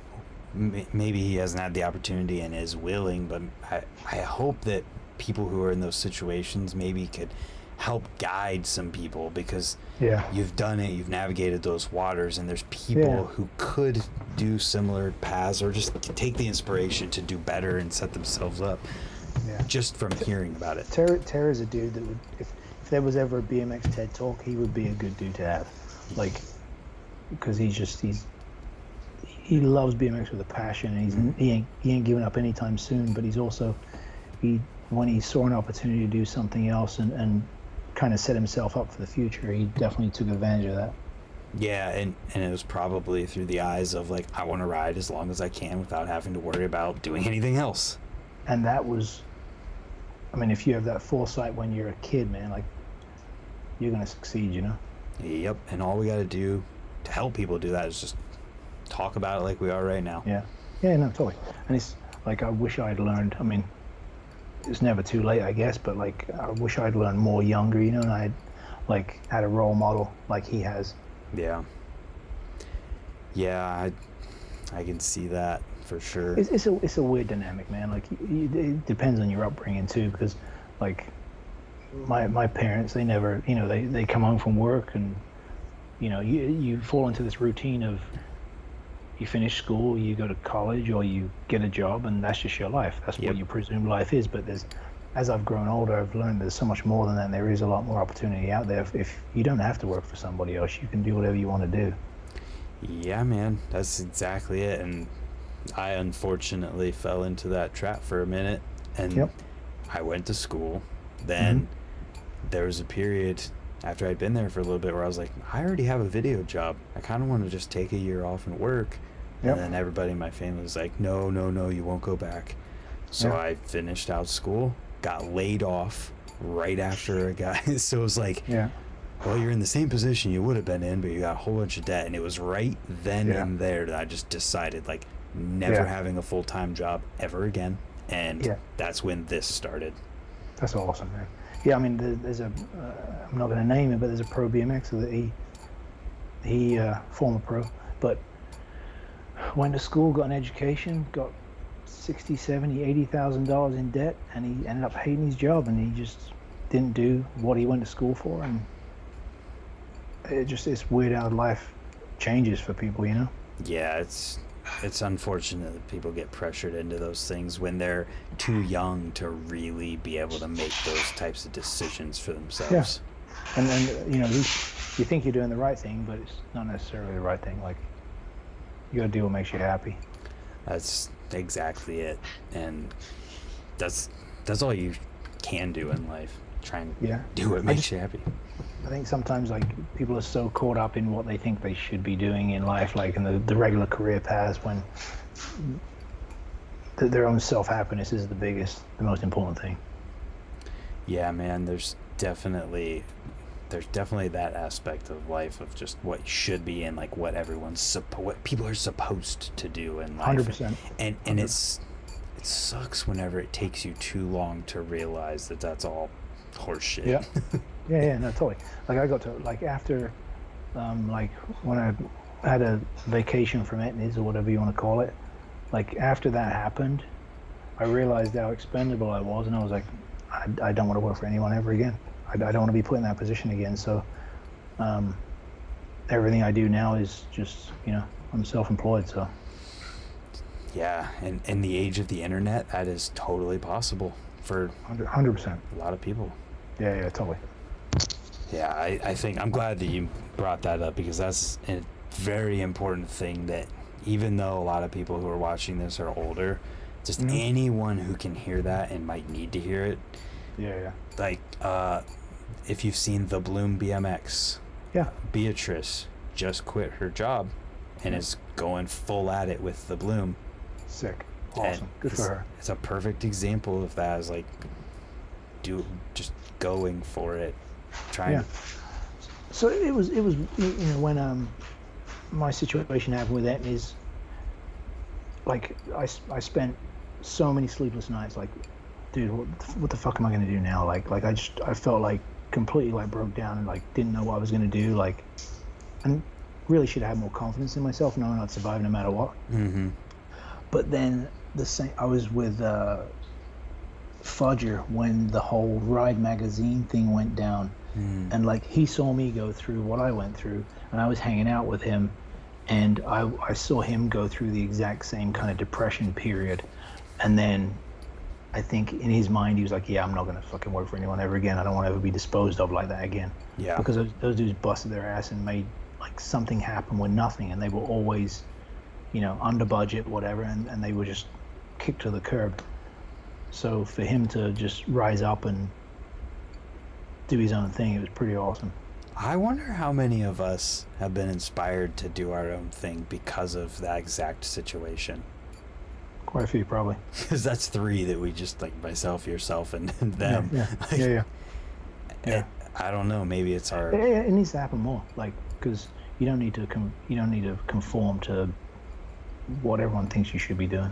No, I mean, how many people work a job that they hate for a boss that hates them and that they hate? Yeah, and there's the amount of time you're not getting rich, but you're making somebody else hypothetically rich. But when you could be putting that much effort into something that you have control over and you own and you garner the 100% results from it. Like, Yep. yeah, whether good or bad, you take on a lot more responsibility, but also if things go well, it's all you. It's 100% you, and you can pat yourself on the back knowing that you did it. Yeah, and I guess part of it too, like, I don't want to make it seem like through this conversation that it's easy, because it's definitely not easy. And when you say that, like, it's 100% on you when things go well, it's also 100% on you when things go bad. Agreed. And I think there's probably some people out there who like the security of, like, well, I just get to go to work and I don't have to worry about this. I just do my job and I don't have to. That's true, because you have a job, and a lot of benefits come with that job. Like, you get to clock out at 5 p.m. You're done for the day. You don't have to think about it. You get medical insurance, dental insurance. Whatever it may be. But that's like, that comfort zone is sometimes not a good place to be. Like, because you become complacent. Yeah. That's what they say, right? Shouldn't be comfortable. Yeah. But whenever you're doing things on your own, it is constantly thinking about uncomfortable. It's constantly uncomfortable. I think I've gotten to the point where it's like, I'm just comfortable being in that position anymore. Yeah. And I don't know how much of what you do, like, can be done at any given time, but with, like, making videos and having videos filmed, I really never have, like, if I wanted to edit for 24 hours straight every single day, I could do that until I run out. So it's like, in those moments of not doing anything, it trains you to just have such a work mindset ethic. Where you're like, totally. All right, I'm not doing anything, I should be working, I feel guilty. Well, but no one's picking up the slack. It's all on you, right? Yep. That's why. So there's definitely two sides to it, but totally. And I'm not faulting anybody who wants a regular job. I just I got to a point where, like, I realized I was disposable, and like, I was like, I don't want to feel that way again. It was pretty degrading. Yeah, I guess that's part of the root for myself too, and just having a boss sucks.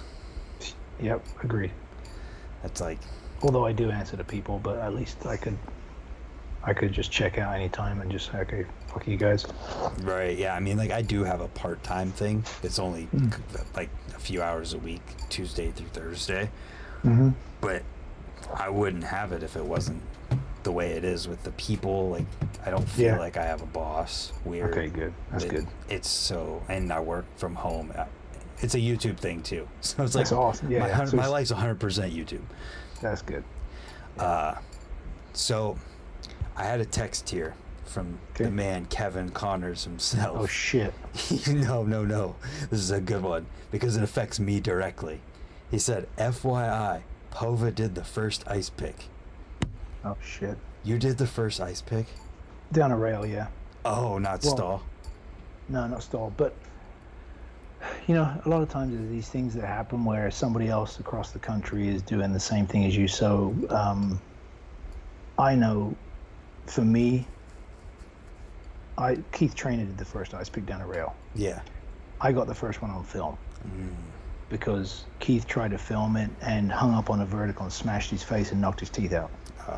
So when it came time to film it, I was the one that got it on film. It's in this video from 1990 called The Ultimate Weekend. It's on YouTube. It's, the premise for the video is fun, but it's not the best produced, I would say. But it was good, yeah. But then, so apparently, Psycho, who rode for Hoffman Bikes and did all the artwork for Hoffman Bikes, apparently he did them at the same time. So, it's just, these things are run in parallels, so I can't say if Keith did it first or he did it first, but I got the first one on film as far as I know. That's pretty badass. Yeah.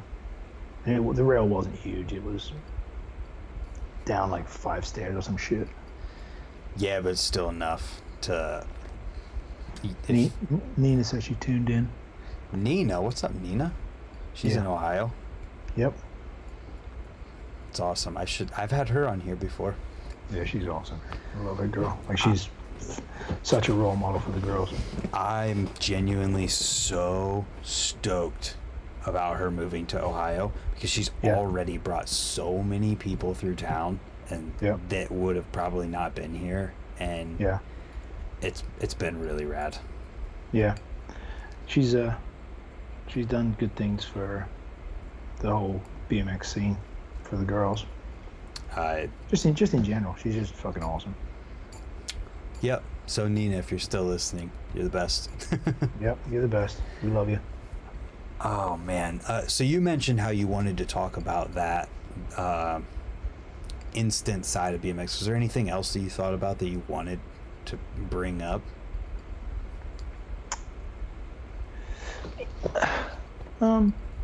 Maybe like I think about this a lot, like how, there's certain elements of like periods of time or riders that frown on other riders for doing what they want to do, but this always comes to mind when, like, whenever your heyday was in your riding, it becomes the most, that's the period of time you're stuck in, you know what I mean? Like, because whether you move on to something else, whether it be outside of BMX or you keep riding, but there was a period of time when you were riding at your best, and that's always been the window of time you gravitate towards. So I feel like anybody that comes after that, if you're still riding, always seems to, there's some negativity there, when really there should be more inclusiveness and more sense of community just from a BMX standpoint.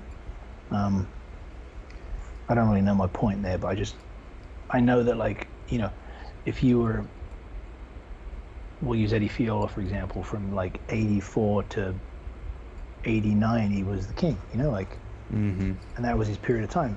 Well, he's been riding ever since. He still rides today, but like, people look at him like he's some just old dude that rides a bike, but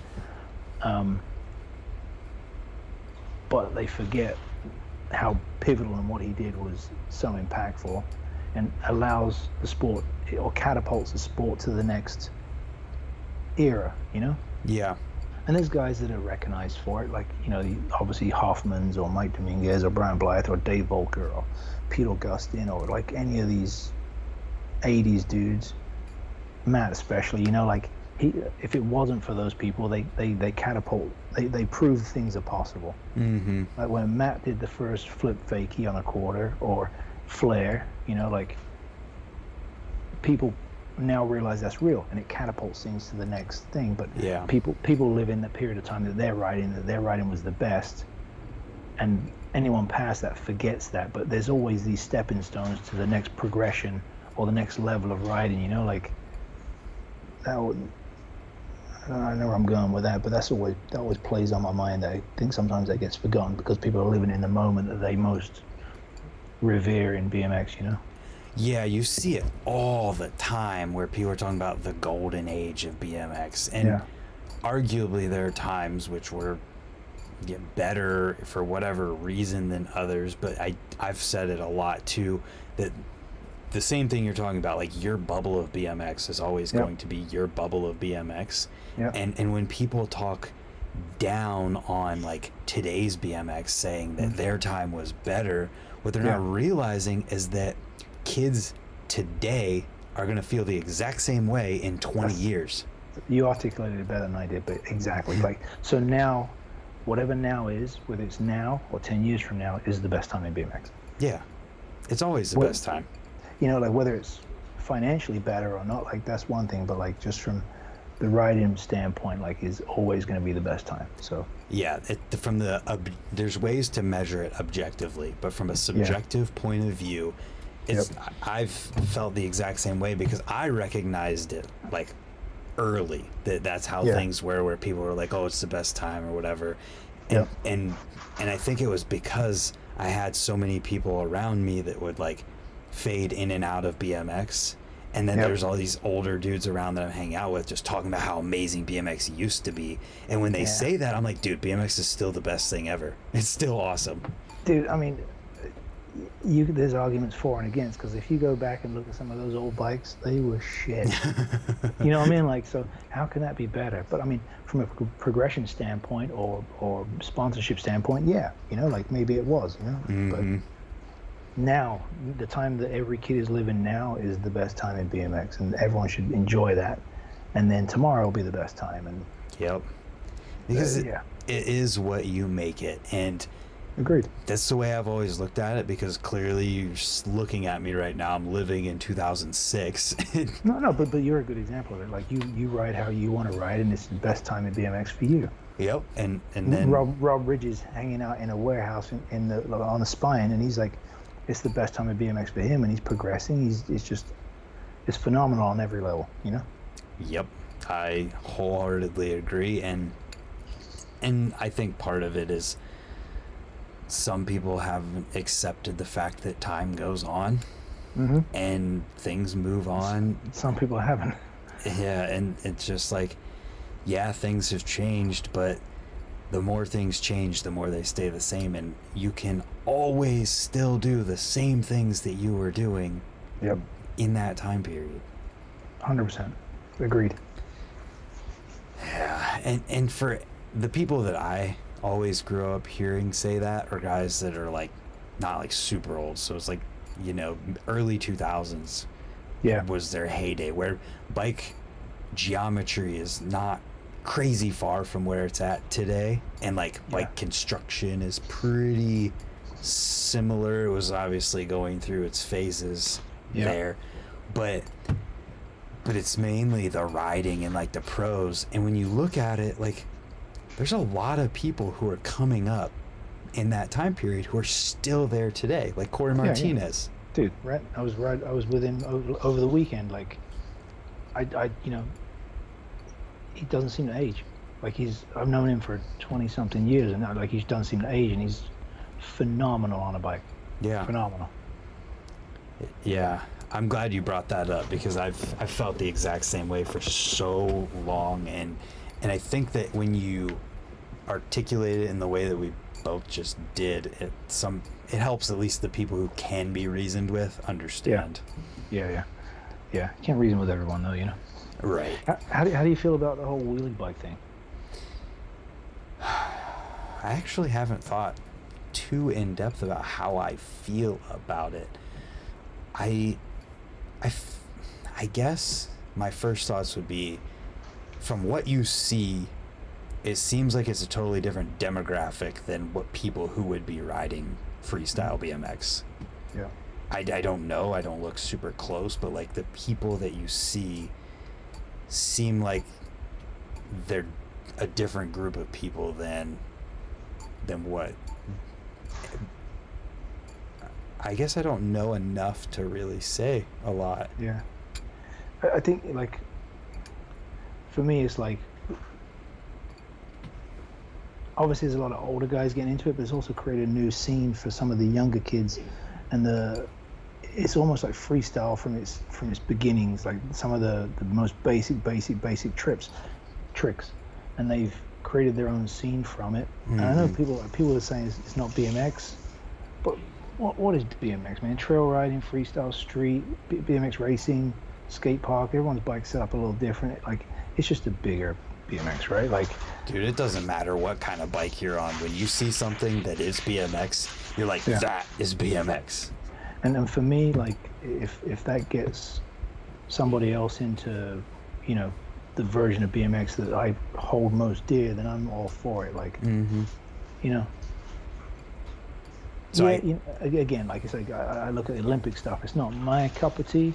The wheelie bike thing is not necessarily my cup of tea, but there's room for everybody, right? Like, oh yeah, and a lot of the parts translate over. So if wheelie bike goes big, then like certain aspects of BMX can go big. One thing I have had thoughts on with the wheelie bike thing is when you see people trying to. Sorry, I'm gonna get called out for this. It's bike life. I've got to correct us because I'll get in trouble for this. Oh, whatever. Yeah. I'm an old man. Wheelie bike. But bike life, wheelie bike, whatever it might be, when those people who are riding those bikes are trying to do like tricks that you see people do on BMX bikes all the time, all I can think is like, dude, that looks so much harder. Just get a BMX bike and you'll do it instantly. It is, but it's so those dudes who are struggling to do a tail whip on a 29-inch bike, they may gravitate back towards a 24-inch or 22 or a 20. You know, like it may work in our favor to have them come back into like the world of BMX freestyle, which is, you know, Yeah. yeah, it's all connected. And I like the one thing I'm not too much a huge fan of, and I think it sets a bad precedent for kids, is the swerving shit when they're swerving Oh in my front of cars. God. Yeah, Dude, you're gonna teach kids to just kill themselves by swerving in front of a car. yeah. I mean, you know, there's been bad endings to like some videos I've seen. Like, I haven't seen anyone get too hurt, but like, you're damaging property. You're like, you could potentially make somebody crash, or I don't know. Like, it's probably fun, but it's like, man, you're pushing the limits. It's you got a 4,000-pound car as opposed to a 130-pound kid. Right. Who's gonna win? Right. At the same time, I mean, what did BMX Street start out as? Agreed. You got to learn from your mistakes. You know, you might have to learn you might have to learn the hard way. Yeah. I don't know. I guess I'm developing my thoughts on it right now, and I wasn't trying to say anything's wrong with like trying to do tricks on totally. those things. I'm just saying when I see it, I'm like, dude, that looks way too hard. Yeah, but they got their own thing. They got their, you know, a lot of the tricks are super basic, like it was when freestyle started, doing like peg hops and, you know, surfers and shit like that. Like it's just all, it's kind of a dumbing down basic version of BMX, and they found their own scene for it, you know. Yeah, I would imagine it's like scooters, but not like scooters, in that scootering is way easier than BMX, and this is like way harder than BMX.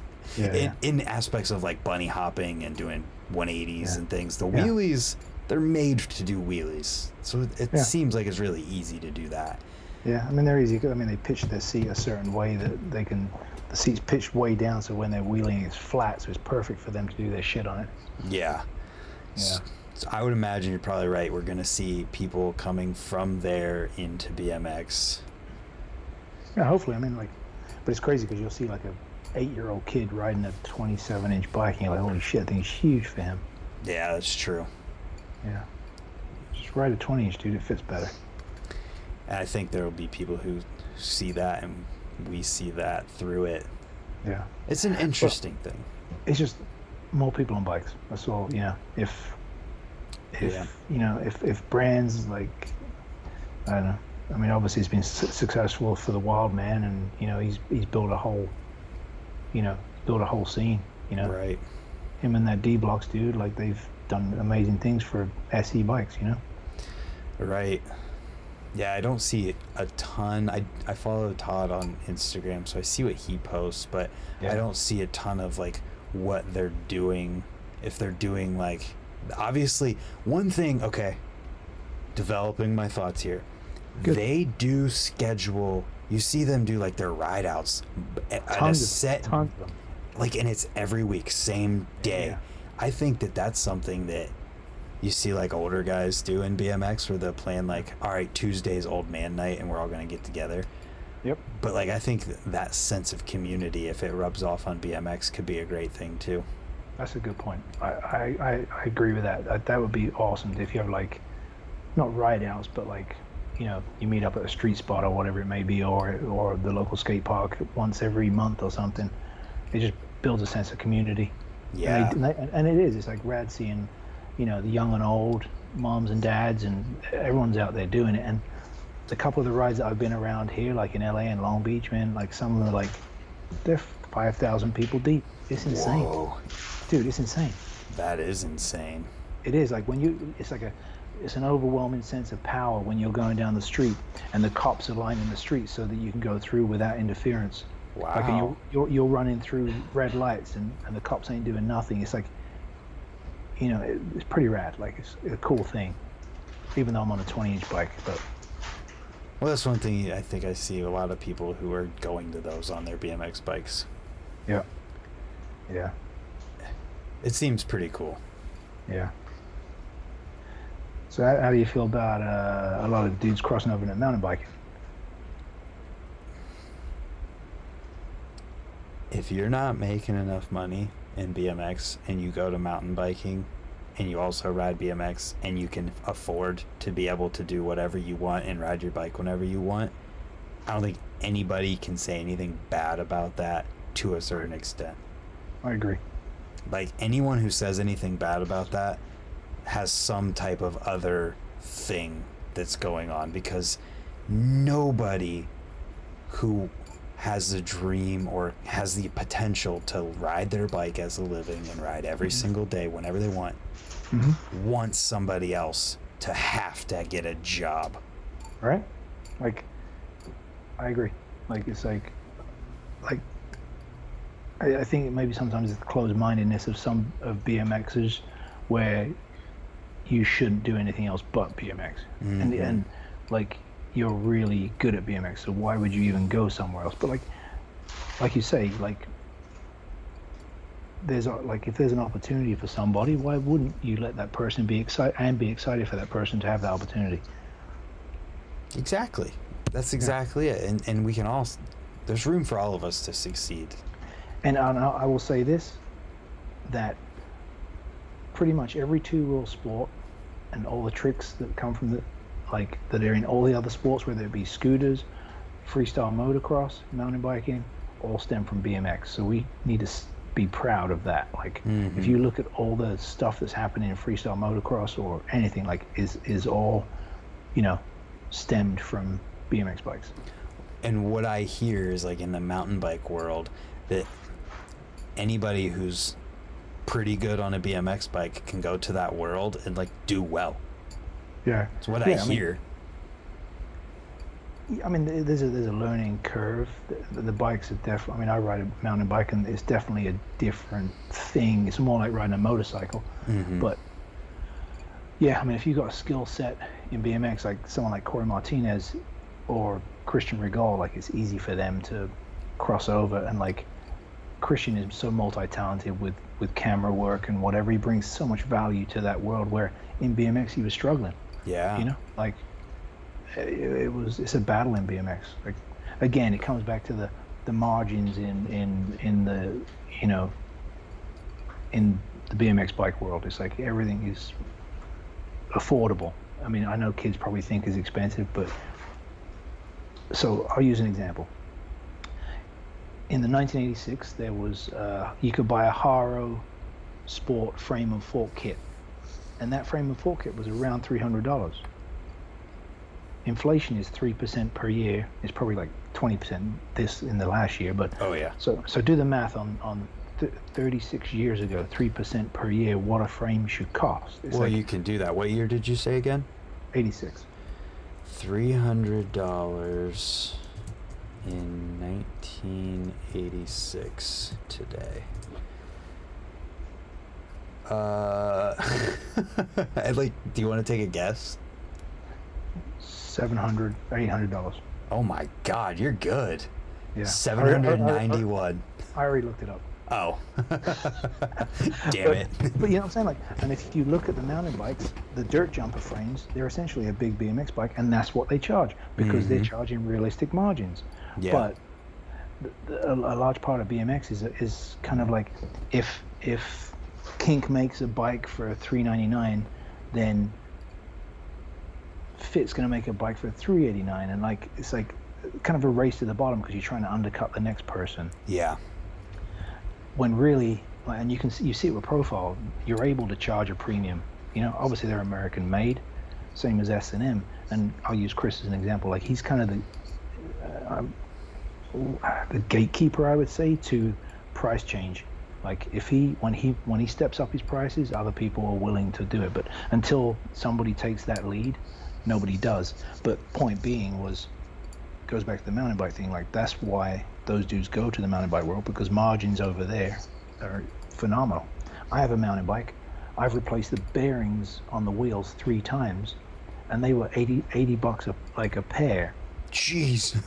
Yeah, and when I replaced like bearings in my Profile hubs, they were like $30.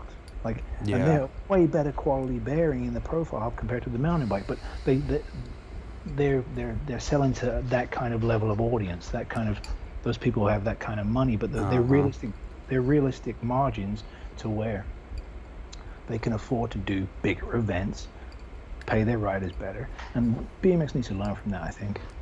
Yeah, and in that, I posted a clip from the Kevin thing that I did where he talked about how he hates to say it, but he hopes the value of like BMX frames goes up because it needs to.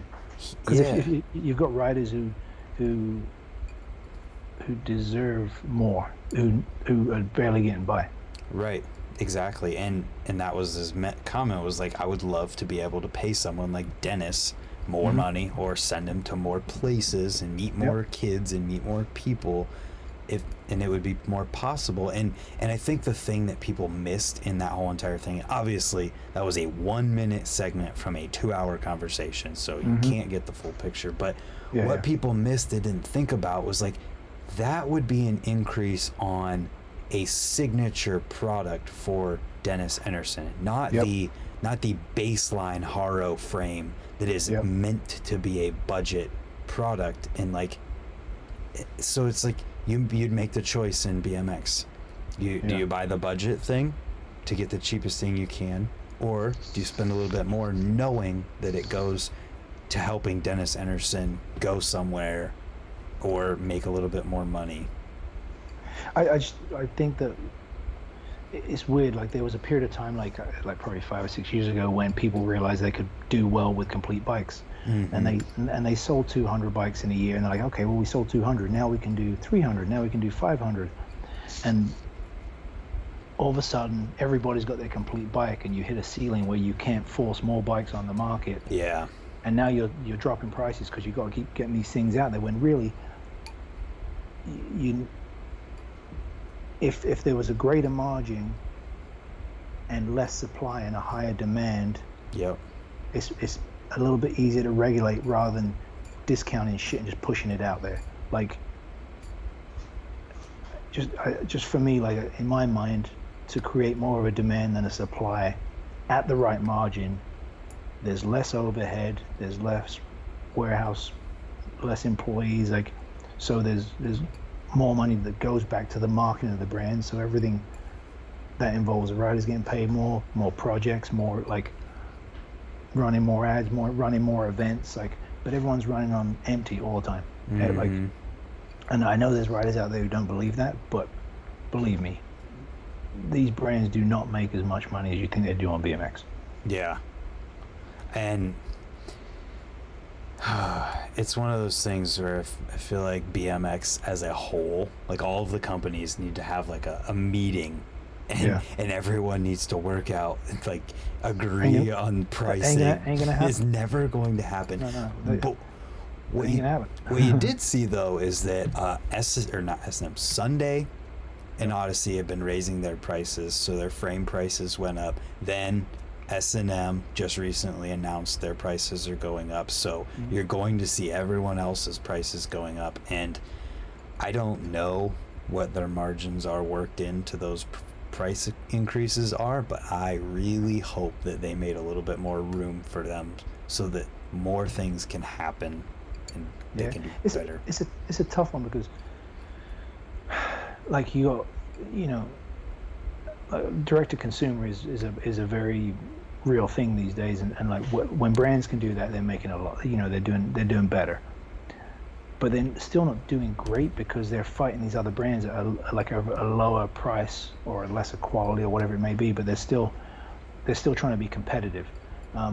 Like my girl and I, we went to a business seminar thing, and they're like, if you're not making 65 or more percent like on your product, oh god, you're not a business. Yeah. But I know after distributors and accounts buy BMX stuff, like some of them are making 25%, 30%, like, yeah. So you have to you have to make that up in quantity. Yeah. And that's a problem when you have so much quantity out there. Like that's what I'm saying. Like if there's a way of pumping the brakes on it a little bit and just create more of a demand with a higher margin, people would look after their product better and because I know, because stuff is reasonably priced now, I know dudes that switch frames. They'll trade frames with their friends. Yeah. That's 2 lost sales. Oh yeah. You know what I mean? Like I know people that do that shit, and like because shit, like your dad or mom's not gonna get mad at you for trading a frame that you've had for a year that they paid $300 for. Yeah. If it was a $900 frame, $800 frame, like you're gonna think about it a little bit more. Right. It makes sense.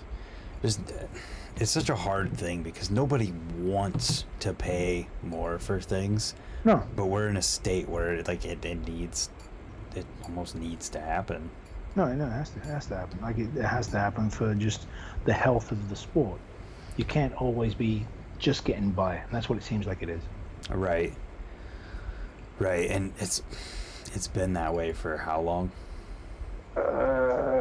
Well, it goes through ebbs and flows. Sometimes, like, brands will be in it, like the GTs and the Haros back in the day when they were one of 3 or 4 brands. It was easy to kind of do well then because not easy, but easier because there was less competition. But now there's so many freaking brands out there, and then you got all these crappy department store like look-alike bikes that are pretend BMXs, and, pretend mountain bikes. It's like that all takes up market share when, like, some of those bikes are fucking dangerous, Oh yeah.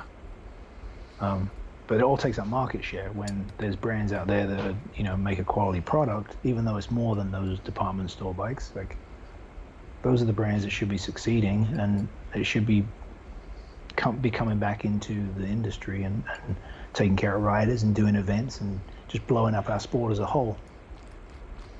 Yeah, I really hope that the Olympics and everything that comes from it can help with that. I think it will. There's going to be some growing pains from it, like the department store bike thing. Like, you could argue that people get a crappy BMX bike and then move on to a better BMX bike, but if they have a bad experience the first time around, they might not come in for a second experience. Right. Yeah, that's why I always, with any video I have that is teaching people about shopping for a BMX bike, I always recommend the full chromoly, frame, fork, handlebars, double walled rims, sealed hubs, everything, because you're gonna spend the money twice, no matter if you don't. It makes sense, 100%, right? Like, it's common sense, but people it's instant, like, a parent's gonna be like, well, Johnny's going to ride the bike for a month and then he's going to be over. It's going to sit in the garage. He's never going to use it again. So I'm going to buy him a Walmart bike. Mm-hmm. That's the fear of a lot of parents. Yeah, that's the opposite end of it, where Johnny doesn't even get the opportunity to actually try to learn how to ride BMX at all. Yeah. Yep. Yep, it's true. But I think it also comes down to education and teaching the values of quality product. Right. It's absolutely it. I mean, that's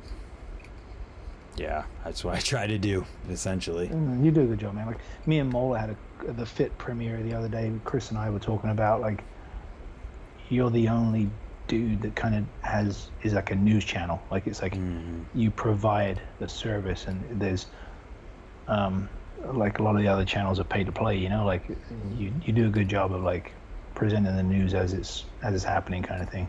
Yeah, I appreciate hearing that. Just you're the TMZ of BMX. There's no sensationalism here. No, I know, I'm kidding. That's funny. Just trying, man. I have started to reach out to do more, like, overview, product review type stuff for companies. That's cool. And that'll help me, and it'll create opportunities at the same time, but it will never be a case of, like, just to get something talked about. It'll have to be paid for, because I get it. Yeah. And I'm not faulting any of the sites that do that. It's just that's their model, Yeah, and that's I get it. Like, if you go back in the day, there was probably 3 advertisers in some of the bigger magazines, and they write it like the deal was Outriders on the cover, Outriders in the center spread. It was like that was why those brands did good, because they paid the magazine to be a paper advertisement. It's just that was the nature of it back then. Right, and that's just the way it is, the way it was, I guess you could say. I mean, that's it happens today with news channels on TV. It's just the same shit. Yeah, it's a tough line to walk, but I hope we see things start to kind of, I don't know the word I want to use, not necessarily the media side of things, but just in general, I hope things start to take a turn. Yeah. mean, I definitely don't know the answer. From in the BMX side of things, I just do feel that the margin side of things is always been like a I think an Achilles heel for BMX. The pricing on things, because I think just generationally kids have been taught that BMX, even though they don't think it's affordable, if they had to go out and buy a mountain bike or a road bike, they would realize how affordable it really is. Yeah. And for what they're getting for their money, the technology that's packed into that bike, like when you look at a fly bike or I don't know, any number of Colts or Fits or S&Ms, what did invest casting, dude, it's insane. The technology, that technology has propelled bike riding in general because of what a bike has to go through in BMX.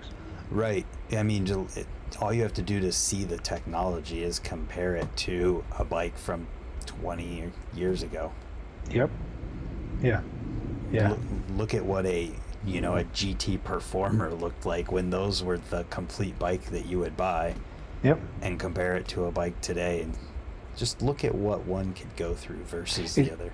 It's honestly pretty crazy, because I grew up in that time and I saw those dudes do the shit they did on those bikes, and they're like essentially the worst complete bike you could buy today from any, not the worst, but the most affordable version of a complete bike from Fit or Colt or Sabrosa or whoever is better than the completes that the pros rode back in the day. Yeah. One-piece cranks on a shafted stem.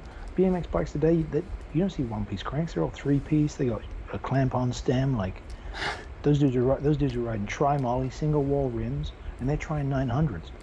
Nothing makes me appreciate that more than being at the vert ramp at Woodward, because you see the vert ramp, and that is what people used to ride with those bikes.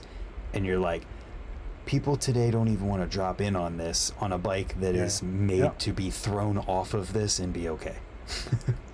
Like there's just me and my friends who grew up like back then and rode, and like we had the shafted stems where the headset had to fit on the outside, so it was one size, and it had to be a certain size on the inside for the stem to fit in there. So you couldn't beef that up. There's no way of beefing it up. You might use better materials. And we would bend our forks constantly, and then turn our bike on the end, bend the forks back. Oh my god. Then keep riding, and then bend them back again. Then ride them and bend them. And it was like just like a hinge back. The paper clip effect. You bend it enough.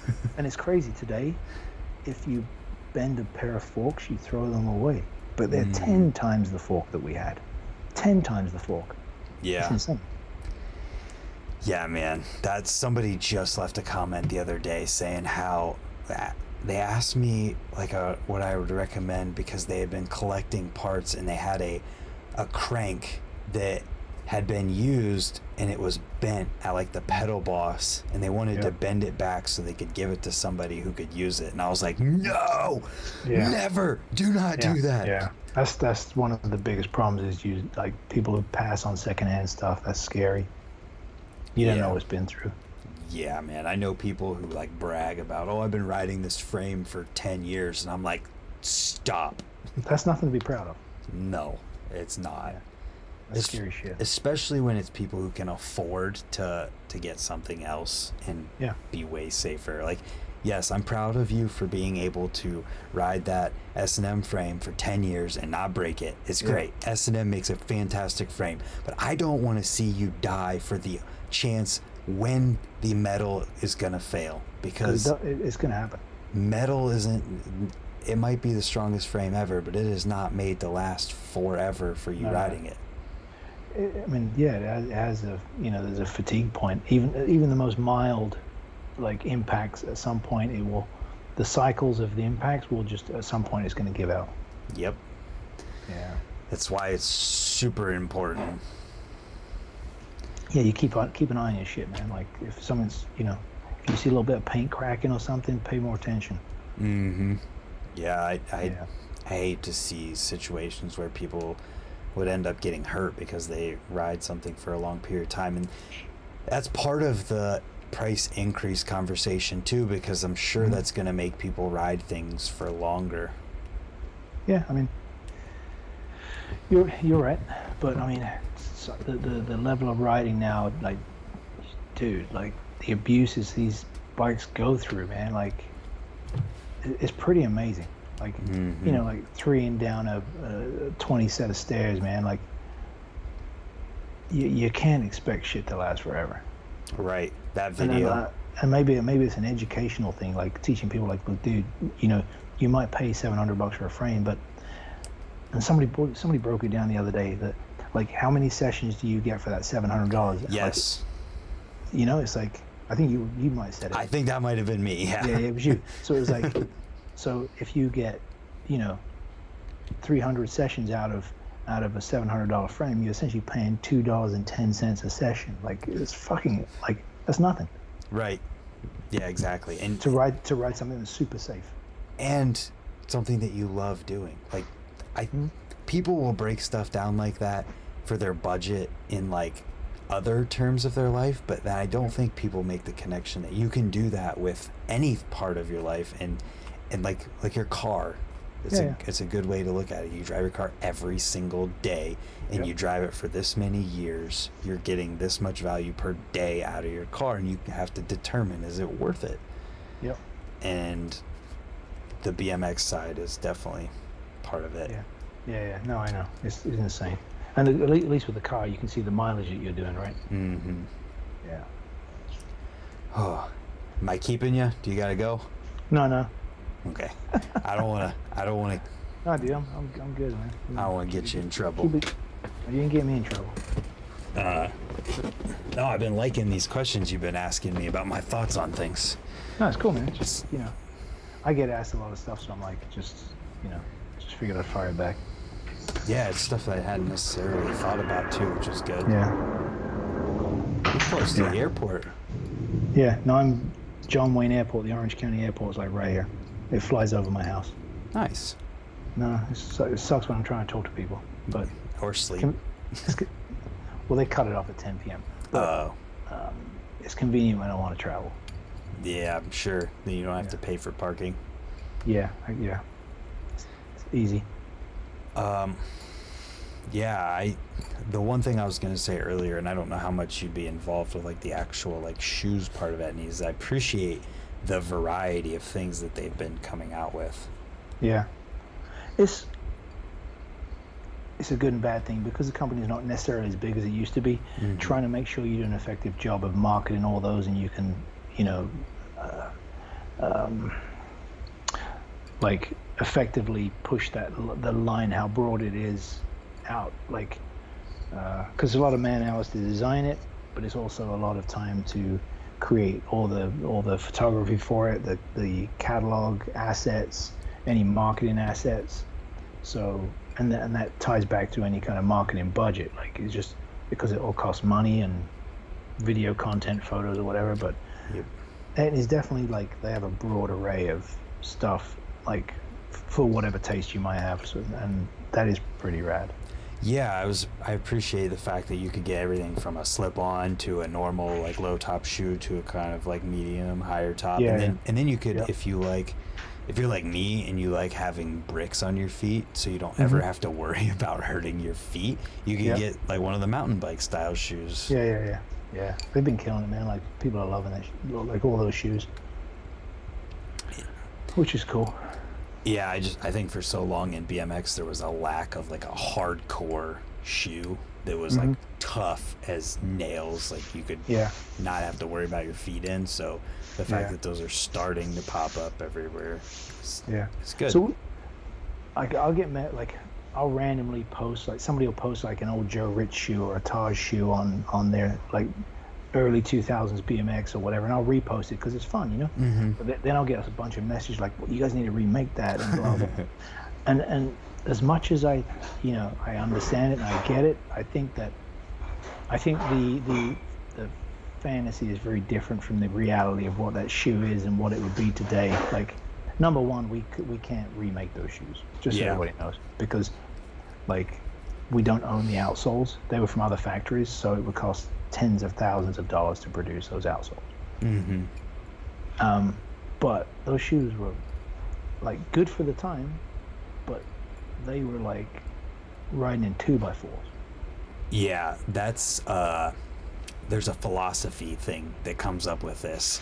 I can't remember what the term was, but I can remember learning about it and talking about it in that, like, the realization of your fantasy is never as good as the fantasy Yourself. Yes. You know, it goes back to the same thing when, like, you ride during a period of time, and that's the time you live in, so everything about that time, whether it be like metal bikes or solid bikes, or you know, the Joe Rich shoe, the rooftop shoe, or the Taj shoe, or Ruben shoe, or whatever. Like, you live in that period of time when that was the best thing for you, but the reality of it is, like, far departure from, like, the shoes we have now are way better made, better materials, hold up better. Like, it's just, they may not be the brick that you liked back then, but it's a different kind of brick.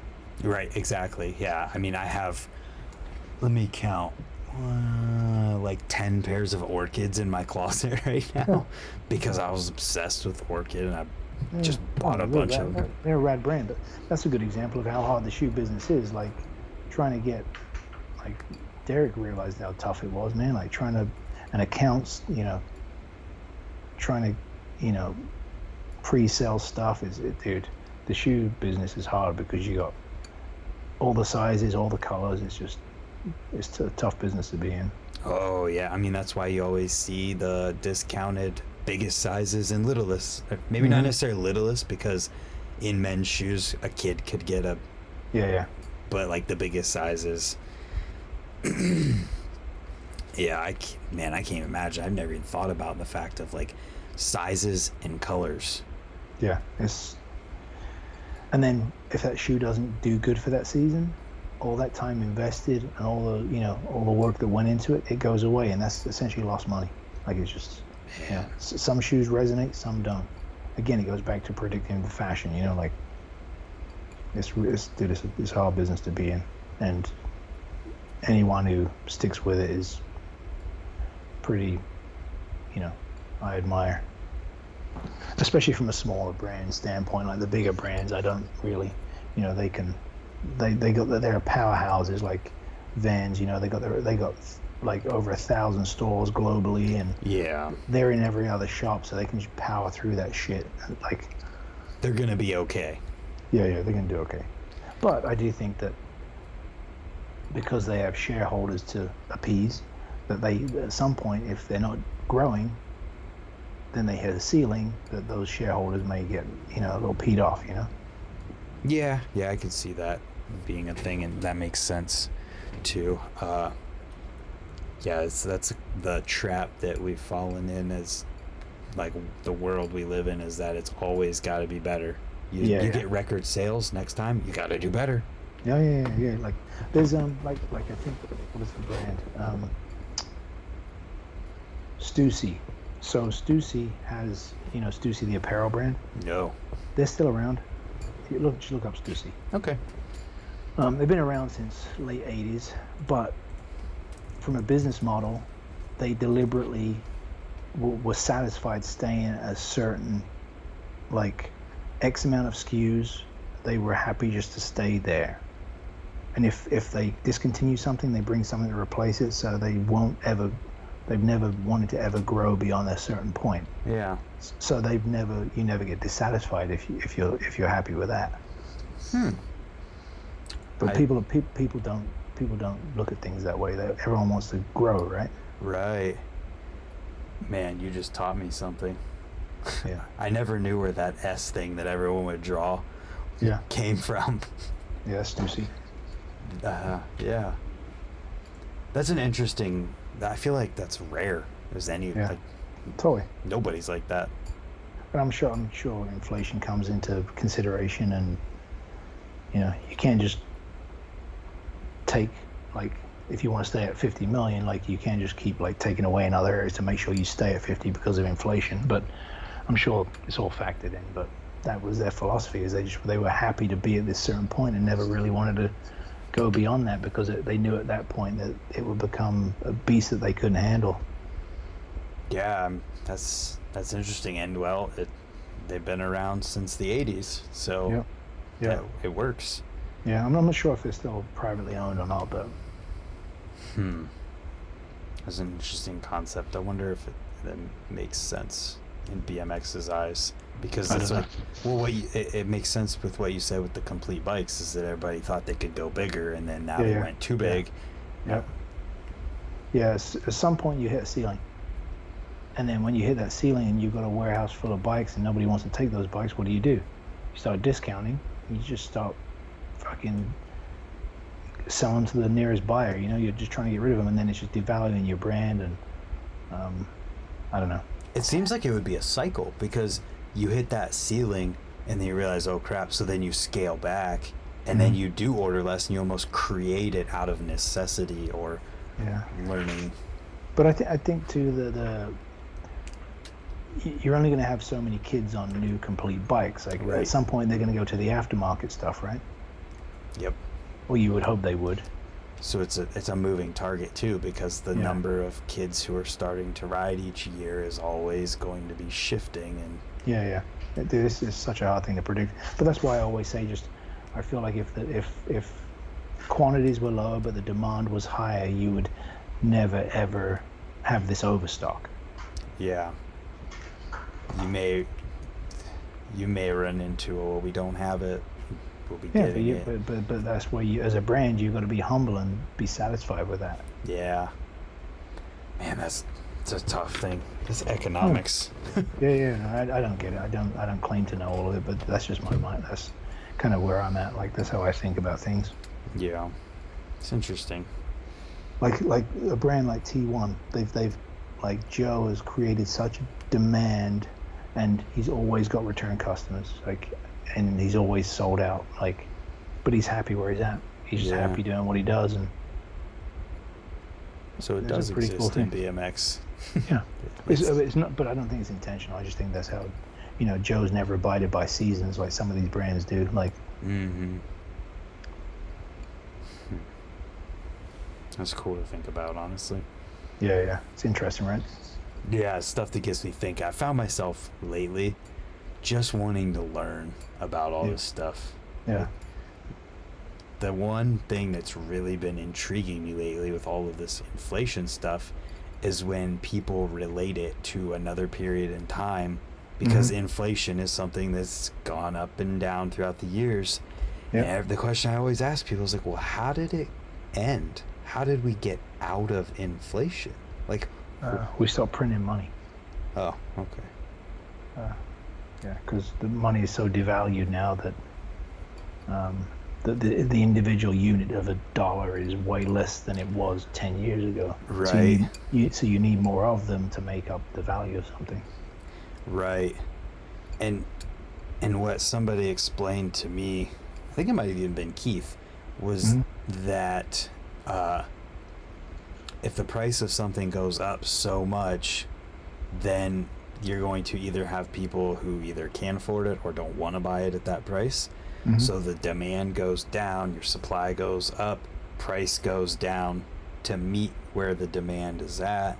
Yeah, And that's true. That's true too. and I guess that might be how it works to Yeah. get things back down, but I'm not an economist. I don't know. I don't claim to know any of that shit.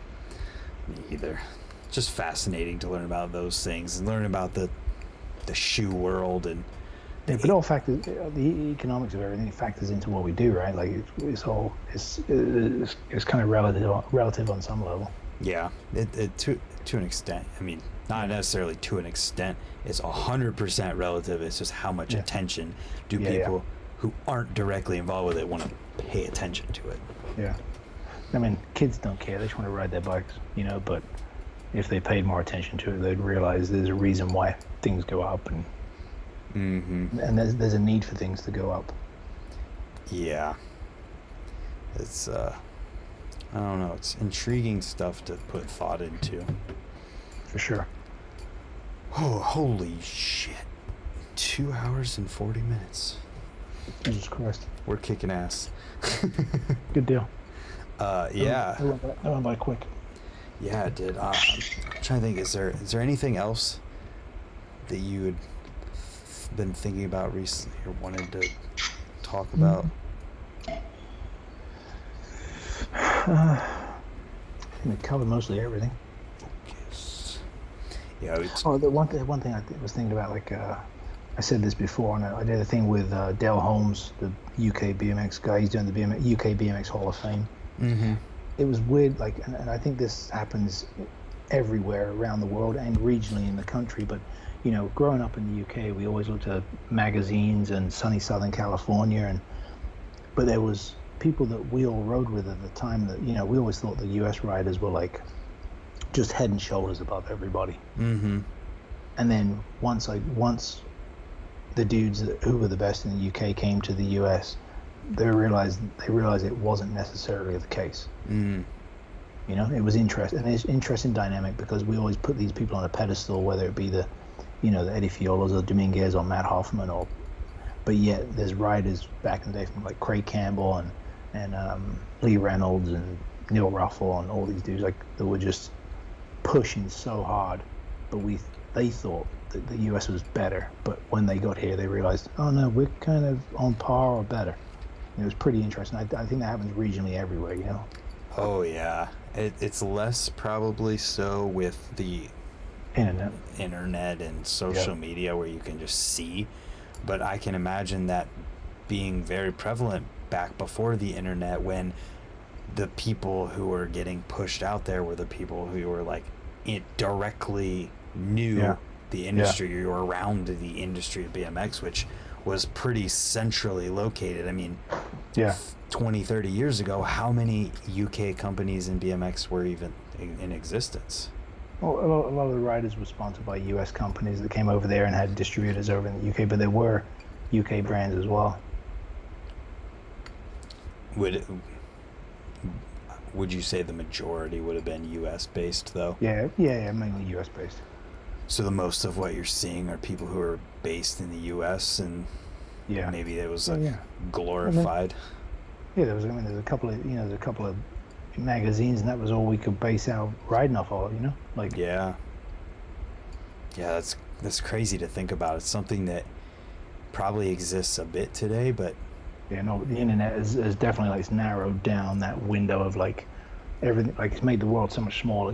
Mm-hmm. One thing I have noticed in thinking about comparisons with like US, UK, is that there are way more indoor skate parks over there. Yeah. I don't know how they afford it. Like, I don't know how they.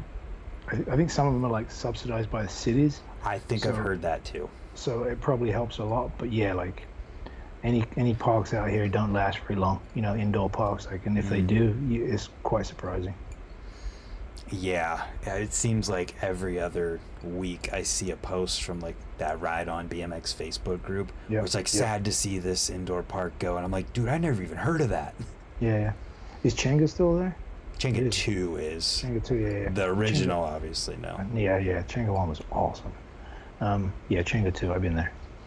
Yeah, the place is cool. It's mainly scooter kids these days, seems like. Pay the bills. Yeah, but it's still there. My buddy Trevor just did a contest there in April. Yeah.